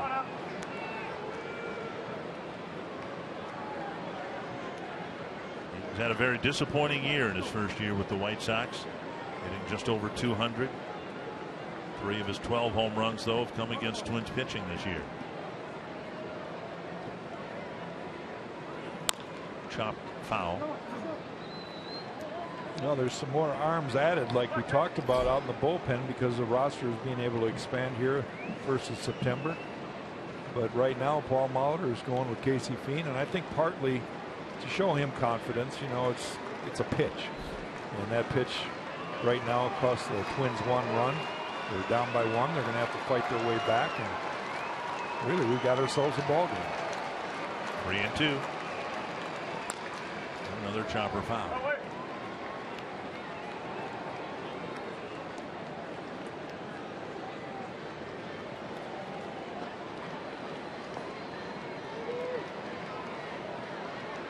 When the Twins have had short starts like the one here tonight, typically the bullpen has stepped in and done a great job.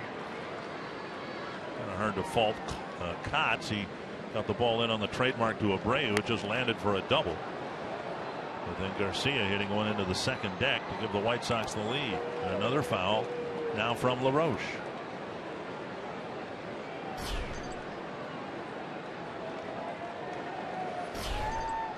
Abreu with the double. Garcia with the home run. And you saw Chris Sale. He's been given the lead. Twins doing all their damage against him in 1 inning.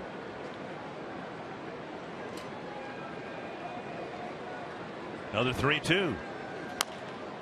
Another foul ball.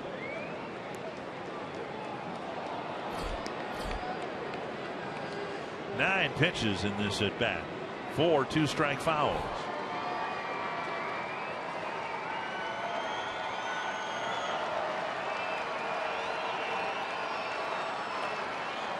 An awful 5th and 6th inning for the Twins dugout.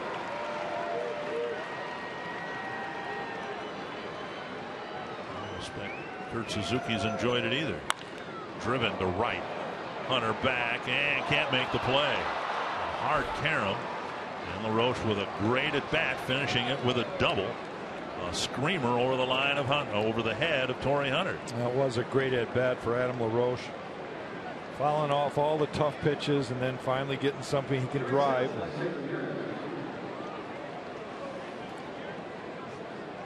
Another runner in scoring position now for the White Sox. Ramirez drew the first of 3 straight walks last inning. Pitch cut her down and in, and LaRoche crushed it. Tell from the carom that ball was really smoked. And now Ramirez walked and scored last inning. He pops it foul into the seats along the right side. Well, the phone's ringing in the bullpen again. Some stirring are out there in the Twins bullpen. Tyler Duffy faced the minimum number of batters through 14 outs and could not get 15 outs. 5 batters in a row reached with 2 singles and 3 walks. Swing and a miss, 0-2. It's like Brian Dunsing is throwing now in the Twins pen.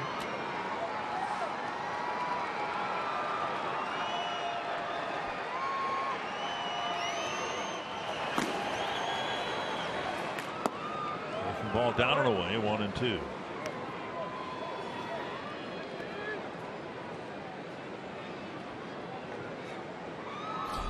Sanchez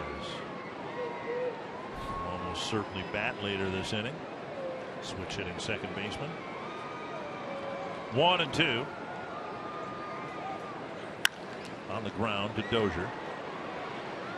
Ramirez retired on the play. LaRoche goes to third, 2 away. Bring us to Sanchez. Sanchez, 2, drew a walk last inning in the 5th.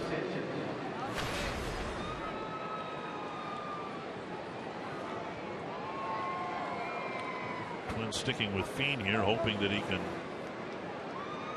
right the ship and get this game back into some sort of a rhythm where a pitcher might start an inning rather than having to finish up an inning. That's hit to center, and Buxton racing over, puts it away to end the inning. But a bloop double and a long home run by Garcia, putting the White Sox in front by a run.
so many good things he's brought to this baseball team, including double digits in triples, stolen bases, and outfield assists. I asked the manager, Paul Mauder, this morning about that accomplishment and about the impact he's had in the lineup. And he said, first off, this guy loves to be at the ballpark and is very structured in what he does, very detailed in how he goes about his work. He is always pushing to get better, and that makes him the player that he is. And he said he's got another couple levels. As Dick talked about earlier on the broadcast, there's better ahead for Eddie Rosario from this rookie season. And guys, he's been such an impact player, doing so many things, both offensively and defensively. We'll see if he can be a rally starter here in the 6th. Has a single against Chris Sale. Thank you, Kevin. Strike one, the call. It'll be Rosario, Escobar, and Suzuki. And those three batters are a combined 4 for 6 against Sale here tonight. And Rosario spanks a single to left.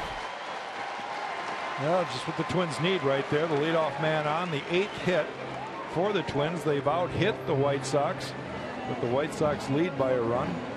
It really is remarkable. Rookie steps in, and if you do anything 10 times at this level, it's not a fluke. Yeah. Look at all the double-digit triples, doubles, stolen bases. He may get 10 or more home runs this year. Yeah, remember, he has not played a full season either. Didn't start the year with the Twins. And here's Escobar. He's got 2 hits, an RBI single in the 2nd, and he crashed one off the center field fence for a leadoff double in the 4th.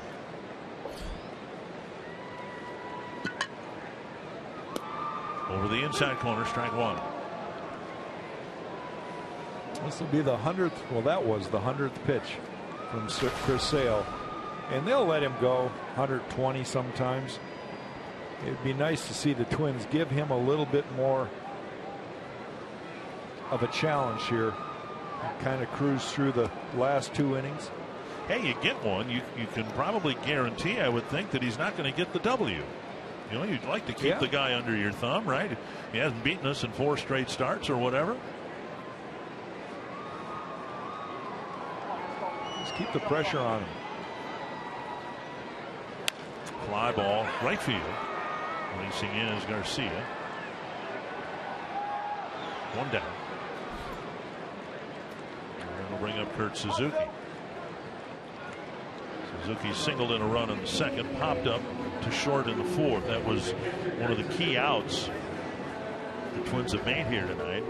On the heels of Escobar's leadoff double, the Suzuki battle ended up popping up weakly to Ramirez, and the Twins never did budge Escobar from second base.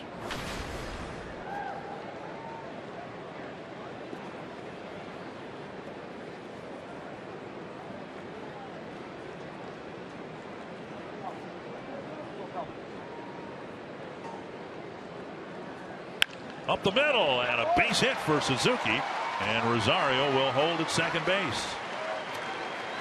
So a smash up the middle on the first pitch, and now the Twins have the tying run at second base.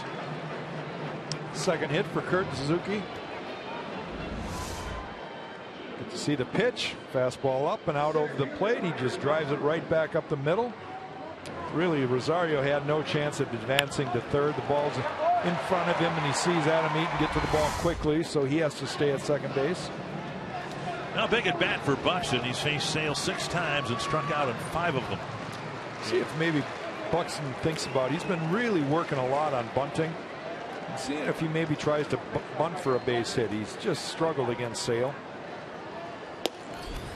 And a strike call over the inside corner. You saw Minnesota native Jake Petrichka warming up. Might be his best fastball of the night from Chris Sale. Fastball at 95, inside part of the plate. See LaRoche, the first baseman, playing. Yeah, if he's going to bunt, he's going to want to push it to right side. And now strike 2 taken. But it's not going to happen this at bat. He's going to have to swing away here. The rookie being schooled by Sale through 6 at bats, and now gets ahead of Buxton 0-2.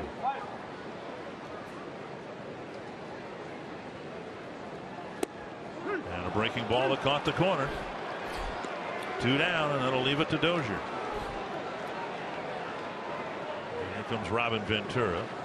Dozier's reached twice against Sale. About the outside corner. 5 out of 7 at bats for Byron Buxton against Chris Sale have gone strikeouts for Sale. Buxton strikes out. Dozier will bat. And no move made by Robin Ventura, just a managerial meeting on the mound. So Sale will be left in to face Dozier, who tonight has bounced to short, cracked a 2-run double, and walked against Sale. Dozier with 11 hits, 35 at bats. Now Flowers lingers on the mound to talk it over with Sale, and right there C.B. Buckner to try to move things along. Yeah, does Brian Dozier have another hit off of Chris Sale? He's done a great job against him this year. Dozier hit what looked to me to be a pretty good pitch in the second inning, a fastball right down around the knees. Put the barrel on it and drove it to left center. And be able to pull that ball. That ball was down and away. Most of the time, a guy will shoot that ball the other way. Strike call. Again, that ball borderline low.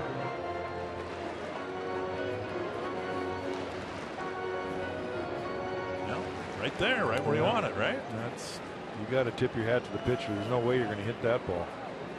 Dozier took a strike. Off the plate. 1-1. As erratic as Buckner's strike zone might be, this is where you really want an umpire to bear down. This is one of the big at bats in this game. Yeah, the game is on the line right here. You don't want it to be decided by a poor call by the umpire. And Dozier takes a strike in the outside corner at 94 miles per hour. So the meeting on the mound trying to come up with a strategy for Dozier, and the strategy, pretty good one, universally, down and away. Down and away, and he's been able to paint it down there. Of course, Sale, it's a lot of his strikeouts on that breaking ball.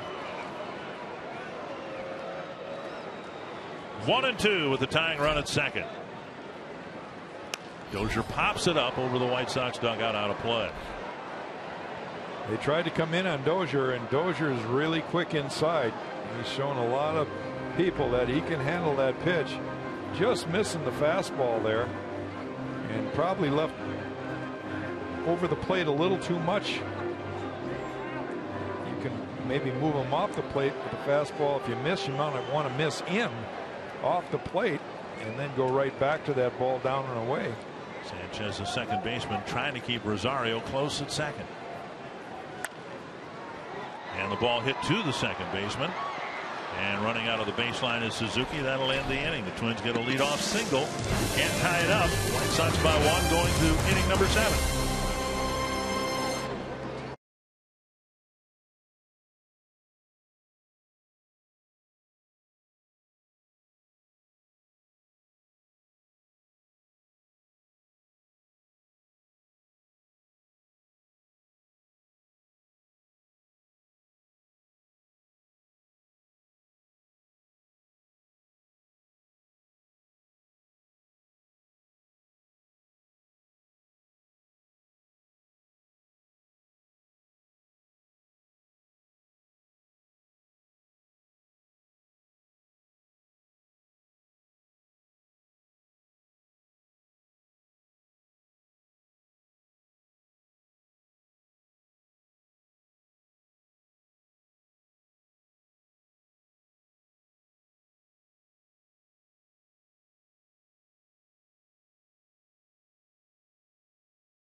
Second inning, Eduardo Escobar gets a base hit, scoring Miguel Sano. Then Kurt Suzuki, a broken bat single. That scores Eddie Rosario. Brian Dozier hits a double into the gap.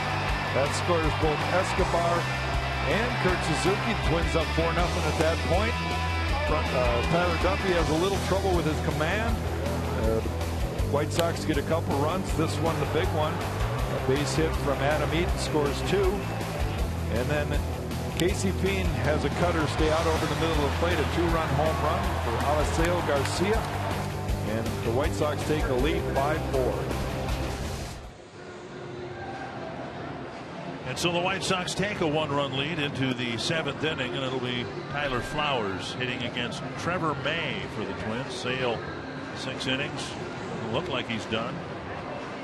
Petrichka was warming up, but I think it would be a tremendous leap to think that Sale's done. They may send him out in the 7th inning. Yeah, he's got a little more left. They're going to try to get one more out of him at least. They do have David Robertson to finish off games. He was put on waivers, claimed by the Yankees, and then they took him back off waivers. So kind of finding the interest that teams would have on David Robertson. 95 and a swing and a miss for Flowers, who drew the 3rd straight 2-out walk against Tyler Duffy back in the 5th inning. Duffy got the first 2 outs and gave up a single, a walk, and then a single, and the White Sox were back in it. Chopped over the mound, over the bag. Dozier playing him perfectly, throws him out. 1 away in the 7th inning.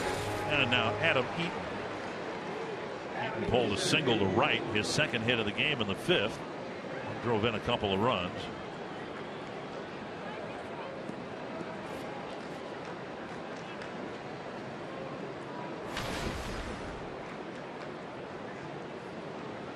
Just a .267 batting average. Eaton has been a disappointment this year as he takes strike 1. Adam Eaton is the kind of guy that the White Sox need to be the table setter. He's the guy that created a lot of havoc with his speed and got rewarded with a multi-year contract, and just has been struggling ever since that happened. Eaton last year had an on-base percentage of .362. Was on base a lot for the White Sox. Drives it to left center field. Rosario racing, and he won't get there. Eaton aboard again. And it's a double. He'll slam on the brakes there with a 1-out double. His 3rd straight hit here tonight. Well, Rosario took off after that ball over his left shoulder, but again, the ball has more carry than a lot of times. It wasn't like he swung all that hard, kind of threw the bat at the ball. See the replay there. You can see just kind of a bat flip out there, but that ball had some carry, almost going to the warning track in left center. And we saw Torrey have a line drive hit over his head last inning. The LaRoche double. Runner at second, 1 down, and now Tyler Saladino lined out to end the 3-run 5th. Off the handle of a bat foul, 1 strike. See, Kurt Suzuki was setting up away for that fastball from Trevor May, and that ball ran right back on the inner part of the strike zone. Kind of handcuffed Tyler Saladino. 1 strike.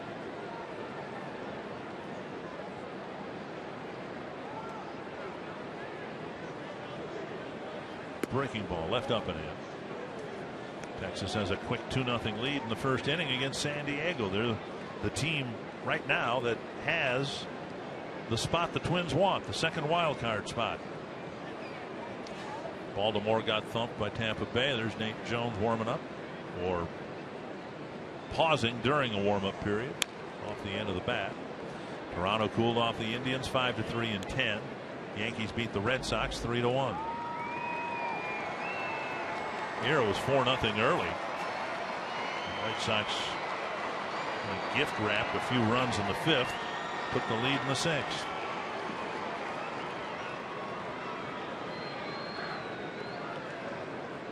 One and 2.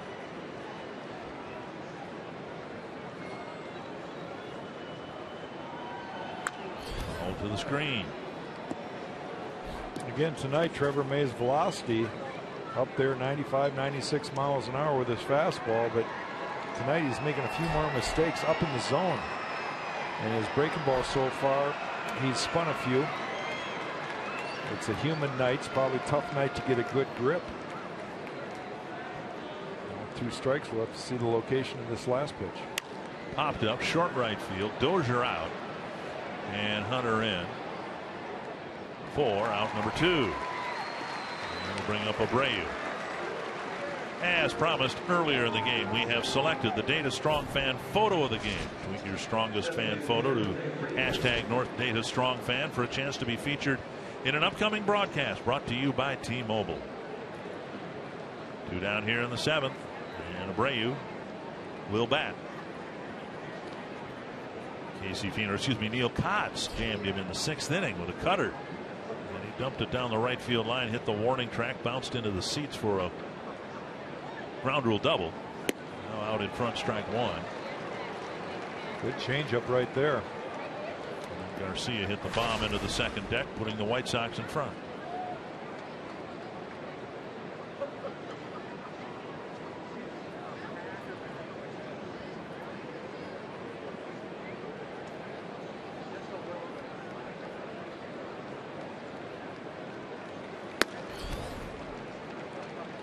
Miles per hour, but up out of the strike zone. They say that Abreu is every bit the hitter he was last year, rookie of the year last year. Hasn't had a supporting cast, maybe. Melky Cabrera's done a nice job lately hitting behind Abreu. There's a month ago, he's got 24 home runs, 80 runs driven in.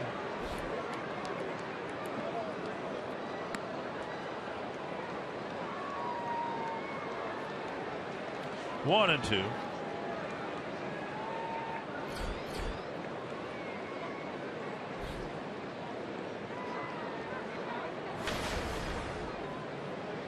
Last year at this point, Abreu's numbers quite a bit better. The concern last year was coming out of Cuba, he wasn't used to playing 6 months of baseball. And now this year, the numbers have been a little more subdued going into September. You know, I was always under the understanding that in the South they play year round. The season, the professional season, is around 120 games. Yeah. And I would think, not that I know but anything. Does he play winter ball? Probably. Sure. 1-2. Over the inside corner. Good pitch by May. He pitches around a 1-out double by Eaton and keeps it a 1-run game. Good changeup right here. Pulls the string. Good location.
Damage again against Chris Sale, but not much since.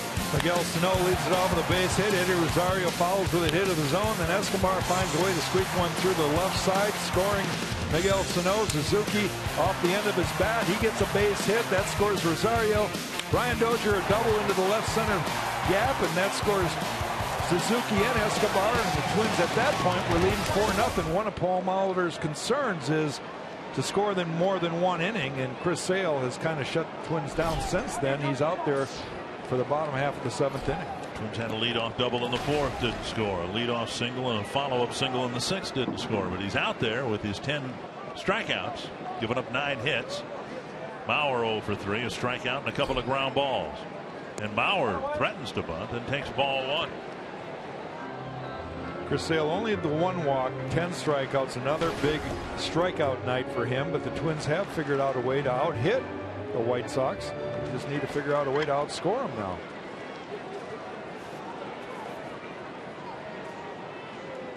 Ooh, Bauer staggers. It is bad. It's a foul ball, 1 strike, 1-1. You don't expect Sale to do what Tyler Duffy ended up doing, run into a ball up and in, and Joe got that on the handle of the bat, ducking out of the way. Well, we talk about effectively wild. That's one of those pitches that's effectively wild. You know, you get the attention of the hitter. He's trying to get out of the way of the ball. His bat stays up and fouls it off, so you get a strike.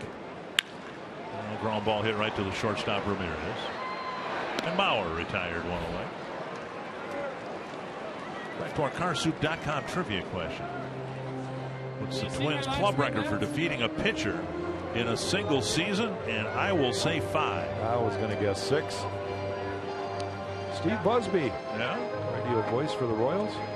In that 1965 season, the Twins beat Earl Wilson 5 times and beat the Red Sox 17 times out of 18 games.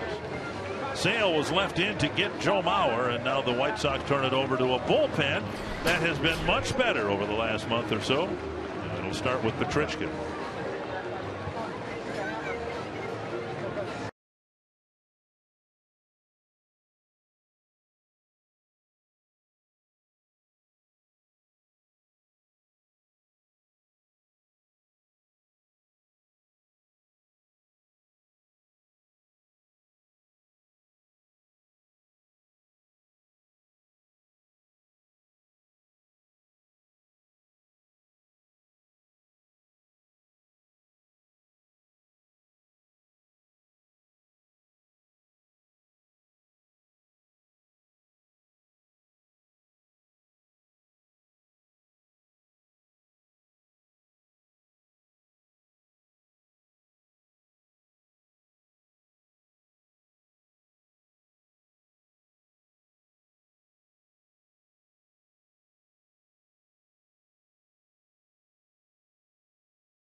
The authority of the Minnesota Twins, they may not be reproduced or retransmitted in any form, and the accounts and descriptions of this game may not be disseminated without express written consent of the Minnesota Twins LLC. New pitcher for the Chicago White Sox will be Nate Jones, taking over for Chris Sale, who goes 6 1/3 innings and still sits with the win in his hands. Yeah, it was not Jake Petrichkin. Nate Jones has been very good for the White Sox this year.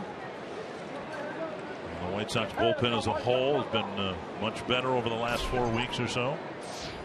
Can't believe Trevor Plouffe's too disappointed. The White Sox made a pitching change. He was struck out 3 times by Sale. And a pitch over the inside corner, strike 1. Plouffe in particular, I think, was victimized by what the Twins feel was an erratic, that's our key word tonight, erratic strike zone. Called out on strikes in the first, and a big strike 2 call. In one of his later at-bats, Buckner took his helmet off and barked at Trevor as Trevor said something on his way to the dugout. 1-1. Twins need a jolt here. They've had a game taken away from them after a quick start. And a line shot, a rocket to Sanchez for out number 2. Can't hit it any better than that. Trevor Plouffe squared that one up, but Sanchez is standing right there. 2 down, and now Miguel Sano. Sano with a line drive single to right. Hard ground ball single to left, and then he was called out on strikes in the 5th.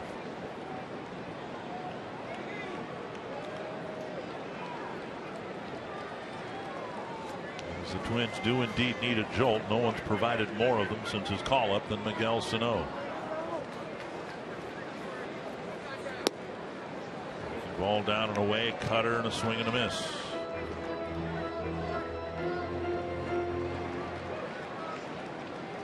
It seems like no matter who the hitter is, when a pitcher makes a great pitch, you can make a hitter look silly, and that's exactly what Nate Jones did with that first slider. Just paint it down and away. Sano kind of trying to lift and even this game up on that first swing. Now he'll be a little more patient. It's crazy, but he's more selective the deeper in the count he gets. And that was one he would like to see again, but probably won't. Yeah, that's the pitch he was looking for in that first swing. Ball was left over the heart of the plate. 1-2. And he checked his swing. 2-2.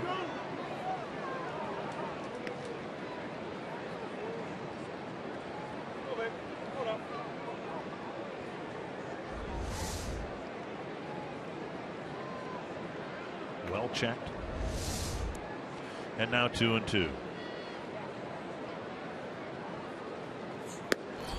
3-2. Hunter on deck. This is where Miguel Sano, for a young hitter, is so disciplined. Just not chasing out of the zone. We'll see if Nate Jones comes back and challenges him or tries to get him to bite. A drive to left will tie the game. Oh. That's the one he was looking for, and hung again. Sano provides the jolt, his 14th home run of the year, and this home run trot will take a while. Yeah, let him take it all the time he needs right now. He's not showing up anybody. And that'll end the night for Chris Sale. He will not be the pitcher of record for the White Sox. It'll be decided by the bullpens. We got ourselves a tie game.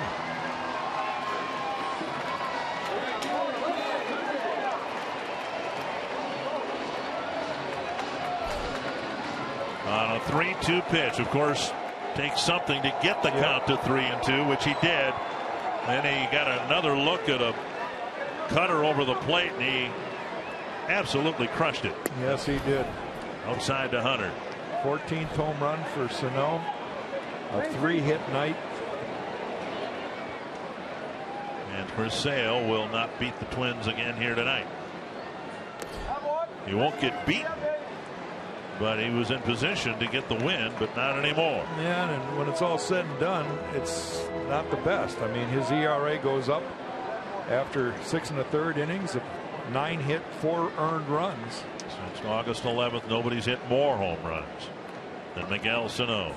And now inside 3-0 to Hunter. Rosario on deck.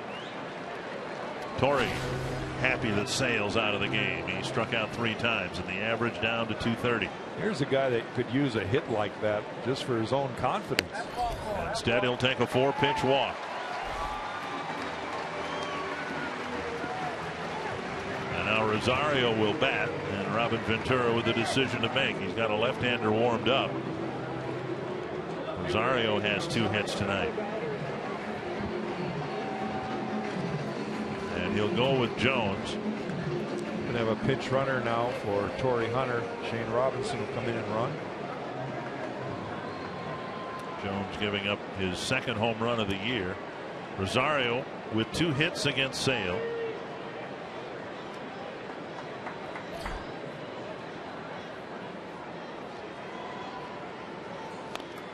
Swing and a foul. This a move that might not have been made Sunday. Twins have played most of this season with 3 bench players. Now they have some extra people, and Robinson can be used here, knowing that there are 5 other bench players available. Yeah, what will probably happen is Eddie Rosario go out and play right field. Shane Robinson will probably remain in the game and play left. Zach Duke is warmed up. 1 strike to Rosario and a high fastball swing and a miss. 0-2. A piece of cheese right there from Nate Jones. 96-mile-an-hour fastball that he ran up, and you know, your eyes light up as a hitter, and a lot of guys have trouble staying on top of that ball when it's at 96 miles an hour.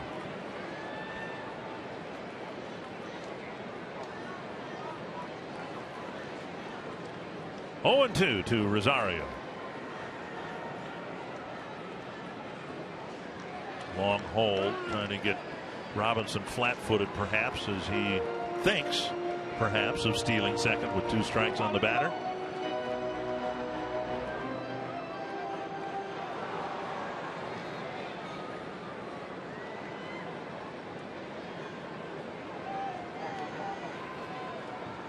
Robinson does not go, and Rosario swings through strike 3. There's the tag to end the inning.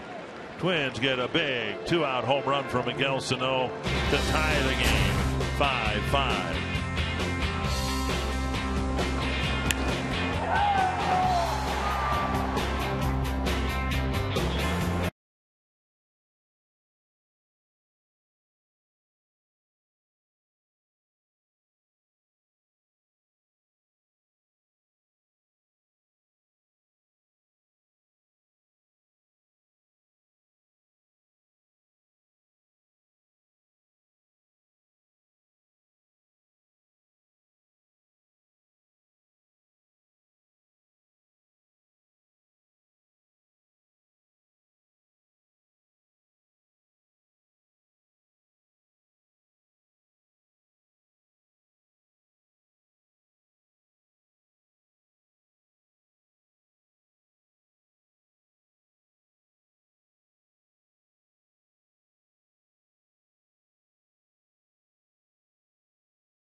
Again, this is the pitch he took for strike 2, and on the right is what he ended up hitting, and it looked to me as if he got the exact same pitch.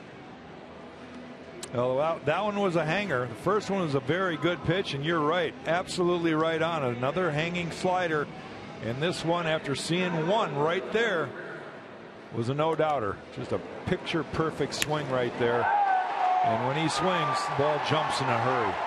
Well, let me amend that. He shouldn't have seen that pitch again, but he did, and he clobbered. Well, pitchers are human too. They make mistakes, and the great hitters are great for one reason.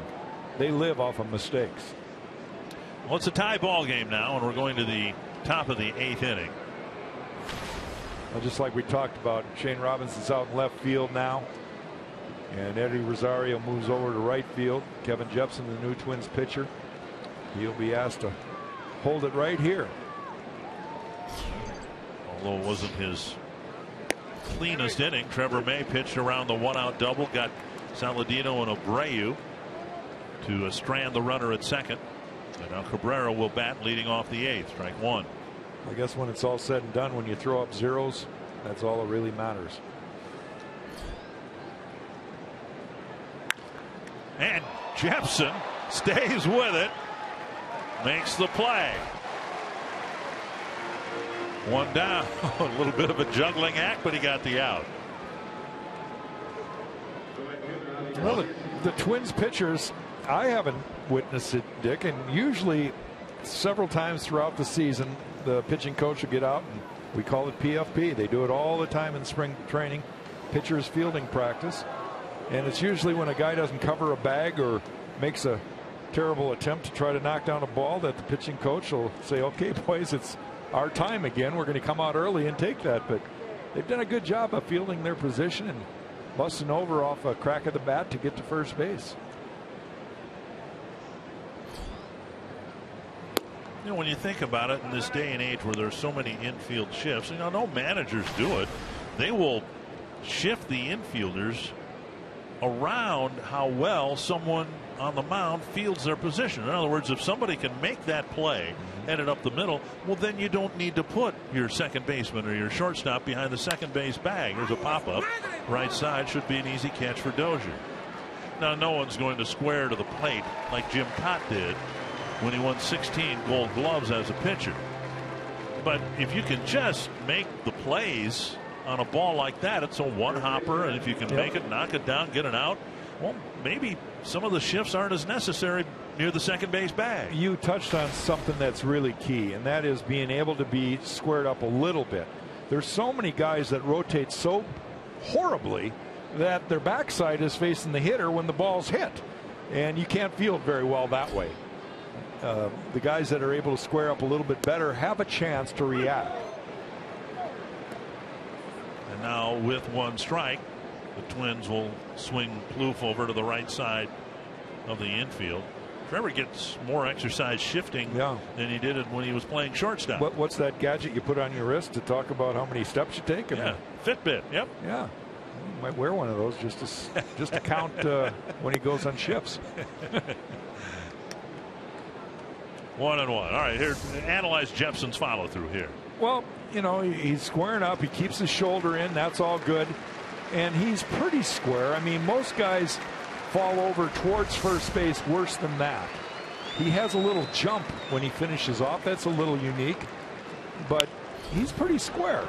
I think you pointed out that Trevor May doesn't do a good job of that. He really spins out. He actually finishes. Well, I shouldn't say finishes. He starts with his shoulder in and right towards home plate. His energy is there. Upon releasing the ball, his heel spins a little bit, and that puts his backside, really his right side, which is push-off foot, is towards the hitter. 1-2, and LaRoche sends a high fly to center. Buxton back, still on the grass, and now on the track makes a catch. Jepson has a 1-2-3 8th inning.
Target field. Jim Thome blasted a home run to right, hitting the first walk-off homer there off of Chicago White Sox pitcher Matt Thornton. A memorable moment in Target Field history. And the former Twin and former White Sox Jim Thome in the house tonight. That's always exciting, and he'd be proud of some of the players we're going to talk about in the postgame social. Stay with us for Twins Live, presented by CenturyLink. First off, we'll take a look at a guy that hits the ball a lot like Jim Thome, Miguel Sano, who stays hot again tonight. 3 hits against the White Sox. We'll also see if the Twins were able to, for the 4th consecutive game, get some runs off of Chris Sale. We'll take you inside the Twins clubhouse. We'll hear from the manager, Paul Molitor. Guys, so many new players here, up with the September call-up. So many decisions for the manager to make as they try to win another series here at Target Field. Well, thank you very much, Kevin. Zach Duke is the new Chicago pitcher, and you look at his numbers on the year, and he too's been very good. .219 opponent batting average, facing Escobar, Suzuki, and Buxton. Swinging a Minnesota 2. You saw Jim Thome sitting a couple booths down. He is an advisor for the White Sox, sitting next to general manager Rick Hahn. I teased him. I saw him sitting over there, and I teased him. I said, "Geez, Jim Thome, general manager," and he smiled. 1-2. And down the right field line for Escobar. Down for a hit. He'll run for second. The ball rolls into the corner, and he's in with a double. His second double tonight, leading off the 8th inning. Boy, is he hot. 3rd hit of the night, 2nd double. Again, the Twins have him leading off an inning. Got a runner in scoring position, the go-ahead run. Got a leadoff double in the 4th against Chris Sale, but he never moved from second base. See, he fights off this pitch. You can see his intention was go that way all the way. The swing was geared to go to right. He keeps his head down, drives it that way. Keeps it fair. Garcia hustles over to the corner to get to it, but Escobar's easily in with a double. His 25th double this year. He had 35 last year, and that made people blink. Escobar did not have a good first 3 months this year, but boy, has he ever turned it on. Suzuki's job, hit Escobar to 3rd. Plain and simple. Buxton on deck. And inside move. Duke, as you saw, doesn't give up many hits. Low opponent batting average, but Escobar touches him for a leadoff double. Yeah, Suzuki hasn't faced Zach Duke yet. Buxton, of course, the on-deck hitter, very strikeout prone. But Suzuki squares and takes low, and Escobar has to stay put. Even those Flowers had a hard time.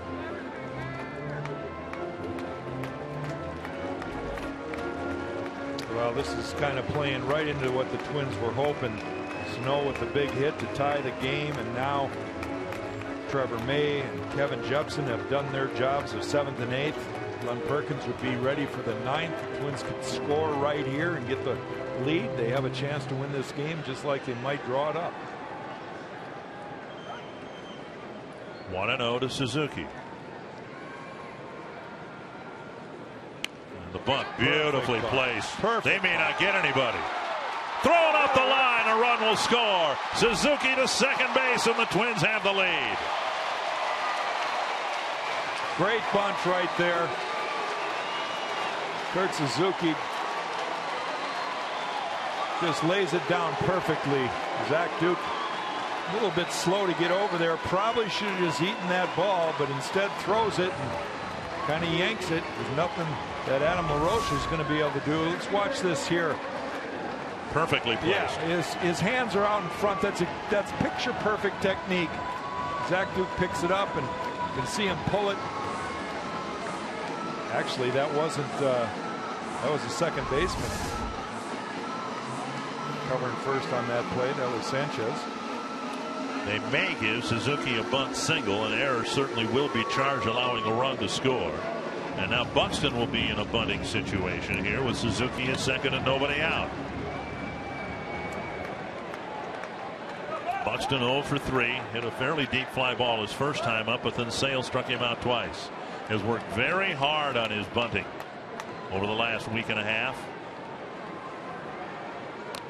Bunted foul. What Buxton has done many times is simply move the bat around too much, raising it and then dropping it into the bunting position. And that's why it was such a good example of what Kurt Suzuki did. He held that bat out in front of him, out in front of home plate, and just really adjusted up and down with his hands. That's all you have to do.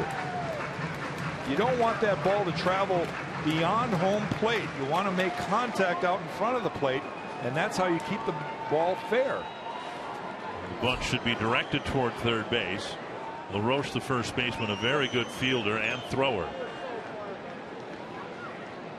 1 strike to Buxton.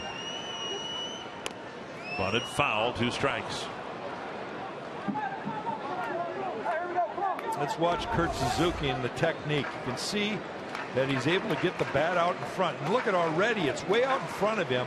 He hits it right off the barrel. Of course, it was a very good pitch to bunt right down the middle.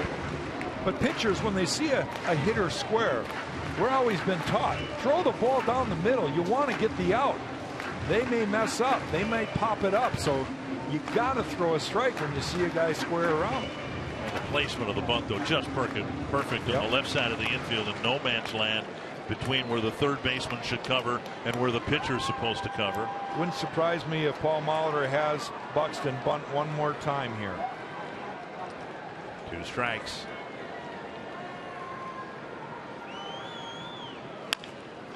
Through the third baseman. Suzuki to third. He's going to be held, and Buxton flies to second base. A one-hop smash right through Saladino, and the inning continues with nobody out. Now Saladino kind of peaked a little too early, pulled his head off, and that ball got under his glove. We'll have to wait to see how they rule it. Get to see it again. Maybe we can all be official scorekeepers on this. What That's do you got to be what an do you error. rule? Yeah, Oh, it's under his glove. That's an error. But Buxton, once it gets by the third baseman, he's thinking second base. I got to get into scoring position. And Kurt Suzuki has to be held up by Gene Glenn. So the Twins have runners at second and third, nobody out. Dozier will be walked from Mauer. An intentional walk filling the bases. A double and then 2 errors. 81 errors now for the White Sox, and 2 huge ones here in the 8th inning. Twins, by contrast, have committed 69 errors.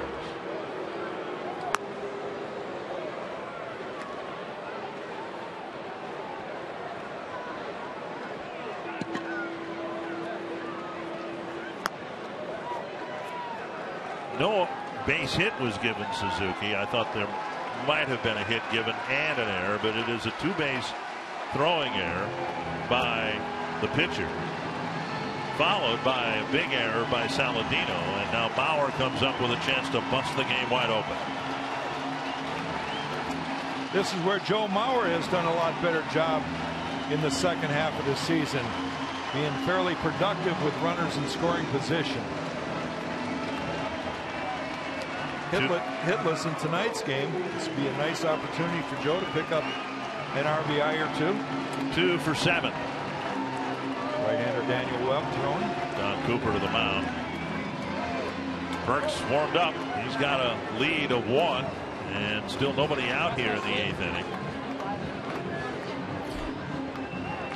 Well, Trevor Mays got to be sitting in the dugout wondering why he didn't get the pitch the 8th inning. You know, that's his win sitting there. The acquisition of Kevin Jepson and the return, more importantly, I guess, of Glenn Perkins to the closer's role.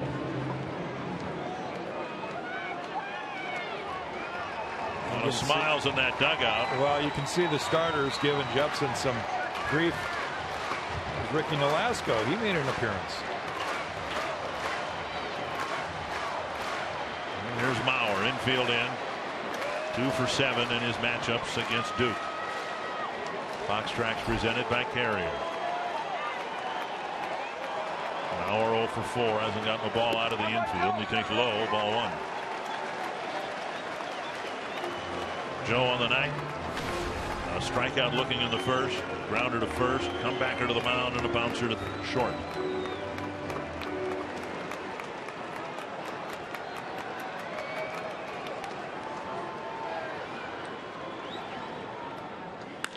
Lace to right center field, down for a hit. 1 run will score. That's it. With Buxton advancing to third, Suzuki scoring, and Mauer doubles the Twins' lead. Just a clutch hit right there. Joe gets a pitch he can handle, finds the gap out in right center. They were shading him. Garcia was playing way over towards the right center gap.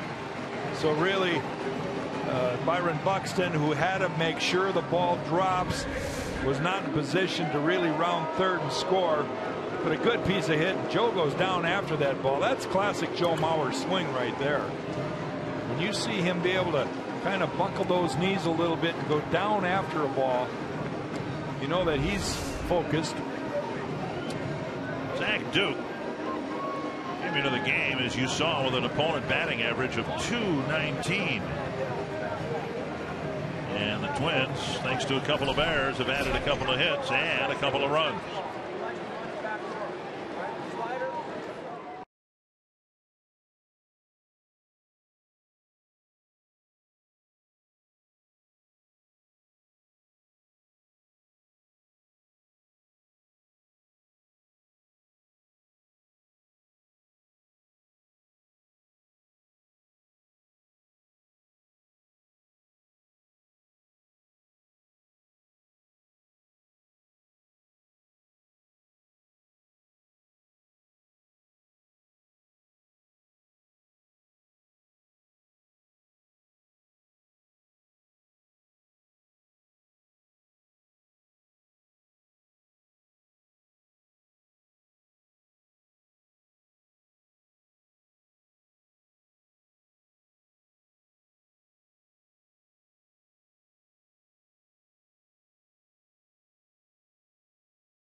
This game, defense hasn't been helpful at all. Follow live Twins baseball every day with MLB.com at bat on your smartphone or tablet. Stay connected to the Twins all season with MLB.tv. Game of the day, in-game highlights, live look-ins, replay reviews, radio broadcasts, and more. Browse the app's new features, including StatCast tracking videos and bilingual access for Spanish-speaking fans. Download MLB.com at bat, the #1 app for live baseball. Twins have added 2 runs after a Sano home run tied the game in the 7th. A couple of hits, a couple of errors, still nobody out. Plouffe will bat against Daniel Webb. 19th appearance now for Webb.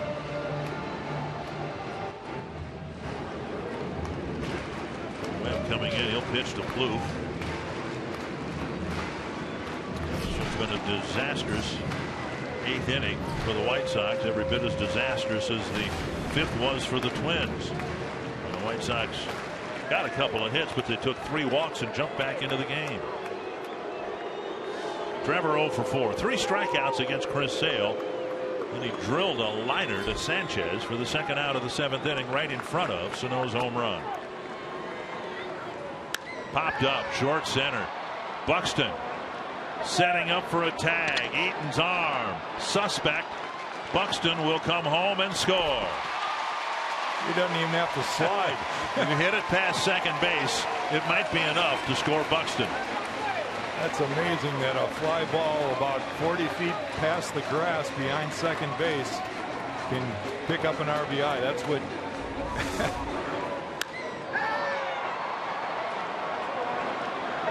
let's watch Buxton go. That's what speed do.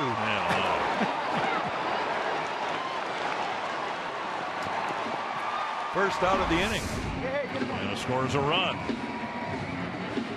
And if Sano does anything here to further score a run and to take a save situation away from Glenn Perkins or whoever might pitch the top of the ninth. Sano with maybe one of the biggest home runs of the year.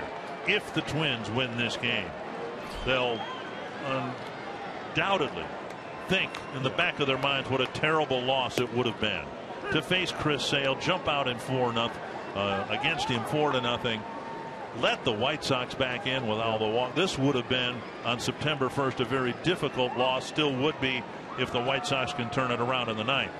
So therefore the home run Sano hit, maybe one of the biggest of the year. Number 14 for Sano, just such a bright star of the game, and Twins fans have got themselves a new hero. There's no question this guy is something special. 3 hits on tonight.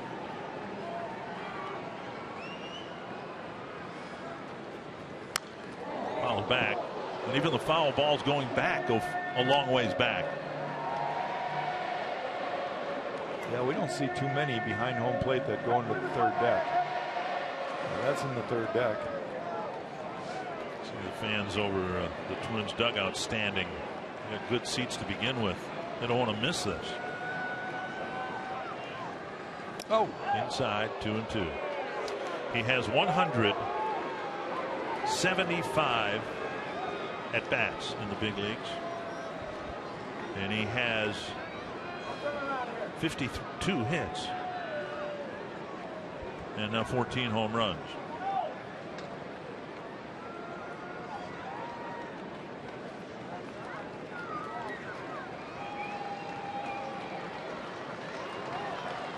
I got to believe as the years go by, Miguel Sano would be walked in a situation like this. I've seen it happen to the stars of the game. Check swing at strike 3. Yep. Just got a little anxious there. 2 down, and that'll bring up Shane Robinson. Robinson entered the game as a pinch runner for Hunter in the 7th.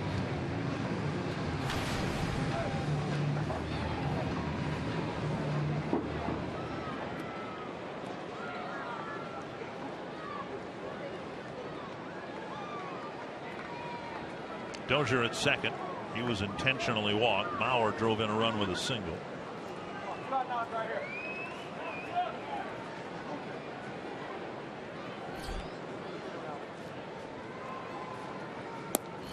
Miss, 1 strike.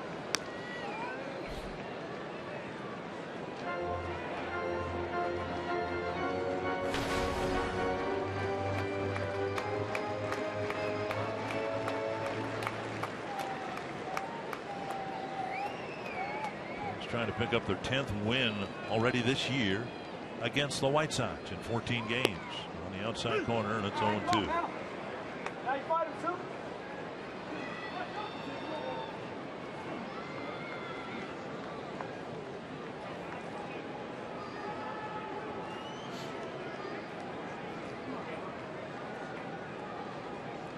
Kenny Vargas next to Miguel Sano. Robinson strikes out, but the Twins score 3. Got a little help from the White Sox, and Glenn Perkins will come on to pick up his 32nd save. Glenn Perkins on the mound looking for another save.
have had to face Chris Sale 5 times this year.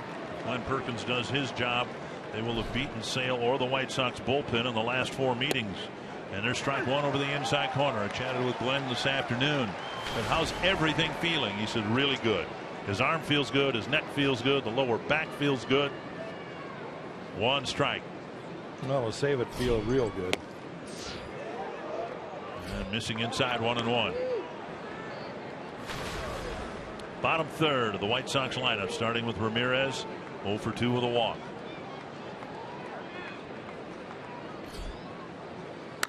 Fouled away, 1-2. You look at. Go ahead. I was just going to say, Perkins looking for his 32nd save. Brad Boxberger of Tampa Bay leads with 33. Yeah. You look at the numbers from the Chicago White Sox lineup off of Glenn Perkins, and there's some pretty impressive numbers. With that being said, Perkins faced them a lot of times. And that's a foul ball. Wow, that looked like that might have crossed the bag. First base umpire Lance Barrett made the call before the ball, apparently before the ball hit the ground a second time. Take a look at it. Hit in foul territory. Good call. Then it landed as well in foul territory. Never was in fair territory. Yep. Now they're watching. That's, the only thing they have to do is look down the line and watch for check swings. He looked and saw that. Watch for check swings and hope the home plate umpire asks for your help. That's to short center. Dozier is there for out number 1. Time now for what's next, brought to you by CenturyLink. Tommy Malone will go for the Twins tomorrow. Carlos Rodon has been very good recently for the White Sox. Twins will be contending with Rodon for quite a few years to come. Another tough lefty. Great slider. That comes up tomorrow pregame at 6:30. And then I might add that on many of the early schedules, well, all the early schedules, and the game Thursday was not on the TV schedule. And people with the Twins and Fox Sports North added that game to the TV schedule. So got a pocket schedule, refrigerator schedule, whatever. It was not on the TV schedule originally, but it was added. So we're back to work on Thursday too. 2 strikes. Gordon Beckham hitting for Carlos Sanchez. I don't mind working those games, do you? Not at all. If they're playing, we should be working.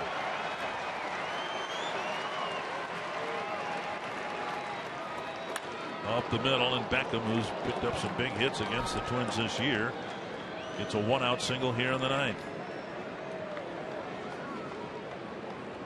And the batter, pinch hitter for the White Sox. In the last outing that Glenn Perkins made, I saw him make more breaking balls than I've seen him throw all year. In fact, I would say he threw more breaking balls than fastballs, and that's what he is. He's a 2-pitch pitcher. Throws fastballs and a curveball. And that was a breaking ball right there that Beckham went down and got. Trace Thompson's had a nice brief career after his call-up. As far as I know, and I'll try to introduce myself to Trace tomorrow, he may never have been in the state of Minnesota, but boy, did his dad ever have a great college career at the University of Minnesota. Michael Thompson. Great athletic family.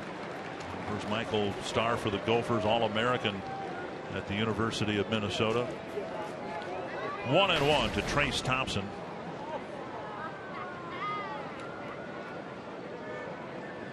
I remember when I was 6'3" and 210. Of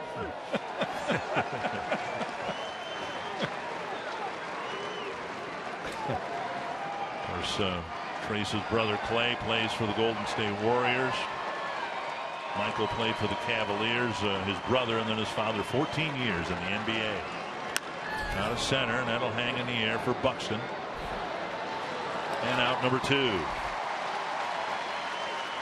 And it'll leave it to Eaton.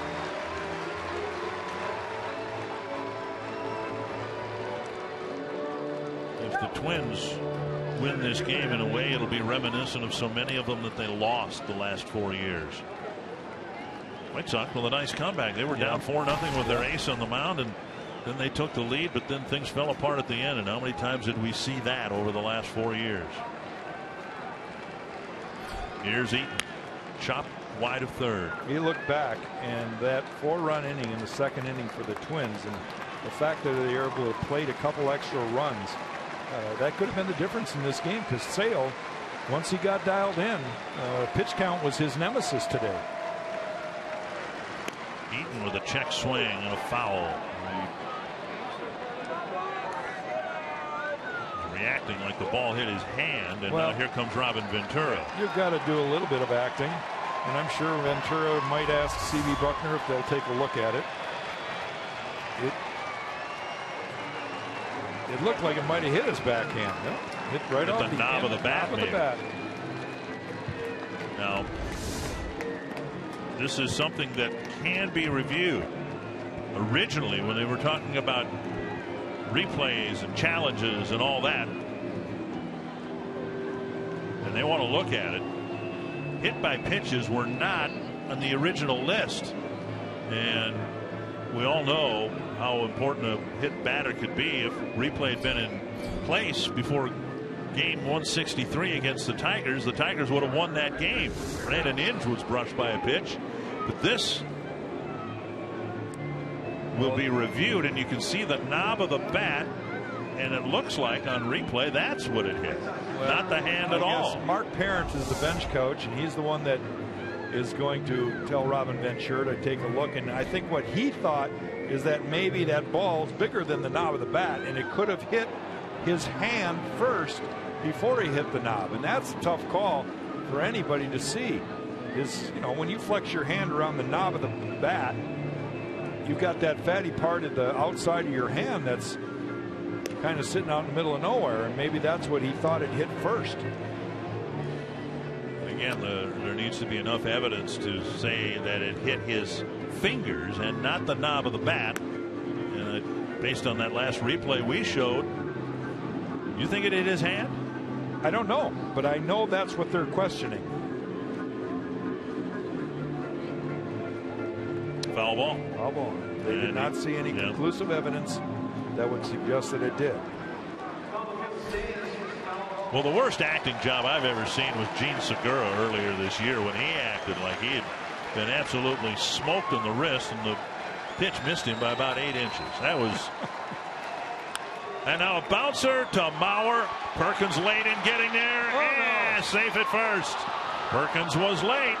Mauer looked for him, then tried to scramble, and the game very much alive with the tying run now coming to the plate.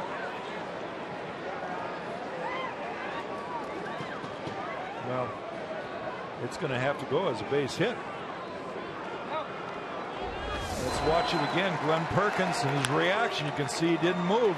Joe dives for that ball, and Perkins got to be there. Adam Eaton runs very, very well. And that's what we were talking about, pitcher's fielding practice. Glenn Perkins just could have caught a whole workout for the pitching staff because he didn't cover first. Now Saladino, and remembering who is on deck, Jose Abreu, suddenly a very big at bat. Missing inside, ball one.